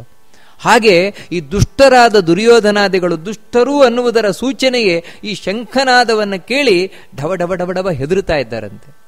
ಅವರ ಮಾನಸಿಕವಾದ ಧೈರ್ಯ ಕುಸಿತವಾಗ್ತಾ ಇದೆ, ಇದು ಸ್ಪಷ್ಟ. ಆಮೇಲೆ ಏನಾಯ್ತು, ಯುದ್ಧ ಏನೋ ಪ್ರಾರಂಭ ಆಗಿಬಿಟ್ಟಿದೆ. ಇವಾಗ ಎರಡು ಕಡೆ ಶಂಖಧ್ವನಿ ಮಾಡಿ ಆಗಿದೆ. ಇನ್ನು ಯಾವಾಗ ಬೇಕಾದರೂ ಅಸ್ತ್ರಶಸ್ತ್ರಪಾತ ನಡೀಬಹುದು. ಅಂತಹ ಸಂದರ್ಭದಲ್ಲಿ ಅಥ ವ್ಯವಸ್ಥಿತಾನ್ ದೃಷ್ಟ್ವಾ ಧಾರ್ತರಾಷ್ಟ್ರಾನ್ ಕಪಿಧ್ವಜಃ ಪ್ರವೃತ್ತೆ ಶಸ್ತ್ರ ಸಂಪಾತೆ ಧನುರುದ್ಯಮ್ಯ ಪಾಂಡವಃ ಋಷಿಕೇಶಂ ತದಾ ವಾಕ್ಯಂ ಇದವಾಹ ಮಹೀಪತೆ. ಇಂಥ ಸಂದರ್ಭದಲ್ಲಿ ಅಥ ಅಂತ ಯಾಕೆ ಭಗವದ್ಗೀತೆಯಲ್ಲಿ ಹೇಳ್ತಾರೆ ಅಂದ್ರೆ, ಅಥ ಅನ್ನುವುದು ಸಂಸ್ಕೃತದಲ್ಲಿ ಮುಂದಿನದ್ದು ಬೇರೆ ಕಥೆ ಅಂತ, ಅದನ್ನು ತಿಳಿಸ್ಲಿಕ್ಕೋಸ್ಕರ ಅಥ ಅಂತ ಹೇಳ್ತಾರೆ. ಅಂದ್ರೆ ಇಲ್ಲಿವರೆಗೆ ಹೇಳಿದ ಒಂದು ವಿಷಯ, ಇನ್ನು ಬೇರೆ ವಿಷಯ ಹೇಳ್ತೇವೆ ಅಂತ. ಅಥ ಅನ್ನುವುದು ಇನ್ನೊಂದು ಅರ್ಥದಲ್ಲೂ ಹೇಳ್ತಾರೆ. ಏನಂದ್ರೆ ಅದು ಮಾಂಗಲಿಕವಾದ ಶಬ್ದ. ಅಂದ್ರೆ ಇನ್ನು ಮುಂದೆ ನಿಮಗೆ ತುಂಬಾ ಒಳ್ಳೆ ವಿಷಯ ಕೇಳಲಿಕ್ಕಿದೆ ಅಂತ, ನಮಗ್ ಬಹಳ ಬೇಕಾಗಿರುವ ವಿಷಯ ಕೇಳಲಿಕ್ಕಿದೆ ಅಂತ, ಅದಕ್ಕೆ ಮಾಂಗಲಿಕವಾಗಿಯೂ ಅದನ್ನು ಪ್ರಯೋಗ ಮಾಡ್ತಾರೆ. ವ್ಯವಸ್ಥಿತ ದೃಷ್ಟ ಧಾರತರಾಷ್ಟ್ರನ ಕಪಿಧ್ವಜ ಅಂದ್ರೆ ಅರ್ಜುನ. ಯಾರ ರಥದ ಧ್ವಜದಲ್ಲಿ ಸಾಕ್ಷಾತ್ ಹನುಮಂತ ಇದ್ದಾನೋ ರಕ್ಷಕನಾಗಿ, ಅಂತ ಹನುಮಂತನೇ ರಕ್ಷಕನಾಗಿ ಉಳ್ಳಂತಹ ಅರ್ಜುನ, ಅದರಿಂದಾಗಿ ಅವನಿಗಷ್ಟು ಧೈರ್ಯ. ಮೇಲೆ ರಥದಲ್ಲಿ ಧ್ವಜದಲ್ಲಿ ಹನುಮಂತ ಇದ್ದಾನೆ, ಕೆಳಗೆ ಸಾರಥಿಯಾಗಿ ಕೃಷ್ಣ ಇದ್ದಾನೆ. ಅಂತಹ ಅರ್ಜುನ ಏನಿದ್ದಾನೆ ಅವನು ಕೌರವರೆಲ್ಲರೂ ತಮ್ಮ ತಮ್ಮ ತಮ್ಮ ಜಾಗದಲ್ಲಿ ನಿಂತಿದ್ದಾರೆ, ಸರಿಯಾಗಿ ಅವರವರ ಜಾಗದಲ್ಲಿ ನಿಂತಿದ್ದಾರೆ, ಯುದ್ಧಕ್ಕೆ ಸನ್ನದ್ಧರಾಗಿ ನಿಂತಿದ್ದಾರೆ. ಪ್ರವೃತ್ತೆ ಶಸ್ತ್ರ ಸಂಪಾದೆ, ಇನ್ನೇನು ಬಾಣ ಬಿಂದು ಮೈ ಮೇಲೆ ಬೀಳ್ಬೇಕು. ಯಾಕಂದ್ರೆ ಇವಾಗ ಎಲ್ಲ ಶಂಖ ಊದಿಯಾಗಿದೆ, ಇನ್ ಯಾವಾಗ ಬೇಕಾದ್ರೂ ಅಂದ್ರೆ ಸ್ಟಾರ್ಟ್ ಆಗಿದೆ, ಇನ್ ಯಾವಾಗ ಬೇಕಾದ್ರೂ ಅವರು ಯುದ್ಧಕ್ಕೆ ಬರಬಹುದು, ಯುದ್ಧ ಬಾಣ ಪ್ರಯೋಗ ಮಾಡಬಹುದು. ಅಂತಹ ಪ್ರವೃತ್ತೆ ಶಸ್ತ್ರ ಸಂಪಾತೆ. ಅರ್ಜುನನು ಕೂಡ ಯುದ್ಧಕ್ಕೋಸ್ಕರ ತಾನು ಬಿಲ್ಲನ್ನೆತ್ತಿದ. ಗಾಂಡೀವ ಧನುಸ್ಸು, ಧನುಂಹು ಉದ್ಯಮ್ಯ, ಈ ಶಬ್ದಗಳು ಬಹಳ ಸ್ಪಷ್ಟವಾಗಿ ನಾವು ಗಮನಿಸಬೇಕಾದದ್ದು. ಆ ಗಾಂಡೀವ ಧನುಸ್ಸು ಏನಿದೆ ಅಸಾಮಾನ್ಯವಾದದ್ದು, ಅದನ್ನು ಬೇರೆಯವರಿಗೆ ಅಲಗಾಡಿಸ್ಲಿಕ್ಕೂ ಆಗೋಲ್ಲ. ಕೃಷ್ಣ, ಅರ್ಜುನ, ಭೀಮಸೇನ, ಬಲರಾಮ, ಇವರು ಬಲರಾಮನಿಗೆ ಆಗೋಲ್ಲ, ಇವರು ಮೂವರಿಗೆ ಮಾತ್ರ. ಯಾಕಂದ್ರೆ ಅದು ಬ್ರಹ್ಮದೇವರ ಧನುಸ್ಸು, ಅದು ಗಾಂಡೀವ ಧನುಸ್ಸು. ಆ ಗಾಂಡೀವ ಧನುಸ್ಸನ್ನ ಅರ್ಜುನ ತಾನು ಎತ್ತಿದ್ದಾನಂತೆ. ಭಾರವಾದ ಧನುಸ್ಸು, ಅದನ್ನು ಎತ್ತಿದ್ದಾನಂತೆ. ಎತ್ತಿದ್ದಾನೆ ಅಂತ ಹೇಳಿದ್ರೆ ಅದರ ಹಿಂದೆ ತಿಳ್ಕೊಳ್ಬೇಕಾದದ್ದೇನೆಂದ್ರೆ, ಈಗ ಅವನ ಮನಸ್ಸಿನಲ್ಲಿ ಎಂಥ ಕಾನ್ಫಿಡೆನ್ಸ್ ಇದೆ ಅಂತ, ಮನಸ್ಸಿನಲ್ಲಿ ಎಂಥ ಆತ್ಮಸ್ಥೈರ್ಯ ಇದೆ. ಆ ಆತ್ಮಸ್ಥೈರ್ಯದ ದ್ಯೋತಕ ಅದು. ಧನುಸ್ಸನ್ನು ಎತ್ತಿ ಹಿಡಿದಿದ್ದಾನೆ, ಇನ್ನೇನು ಅದಕ್ಕೆ ಬಾಣ ಹೂಡಿ ಬಿಡಬೇಕು. ಎತ್ತಿ ಹಿಡಿದು ಧನುಹು ಉದ್ಯಮ್ಯ ಪಾಂಡವ, ಆ ಅರ್ಜುನ ಹೃಷಿಕೇಶಂ ತದಾ ವಾಕ್ಯಂ ಇದಮಾಹ ಮಹೀಪತೆ. ಸಂಜಯ ಧೃತರಾಷ್ಟ್ರ ಇದ್ದಾನಲ್ವಾ, ಧೃತರಾಷ್ಟ್ರನನ್ನು ಕರೆದು ಹೇಳ್ತಾ ಇದ್ದಾನೆ, ಮಹೀಪತೆ ರಾಜ ಕೇಳು ಅಂತ ಹೇಳಿದ್ರು, ಸ್ವಲ್ಪ ಗಮನ ಇಡು, ಇನ್ನು ಮುಂದೆ ಬಹಳ ಮುಖ್ಯವಾದದ್ದಿದೆ.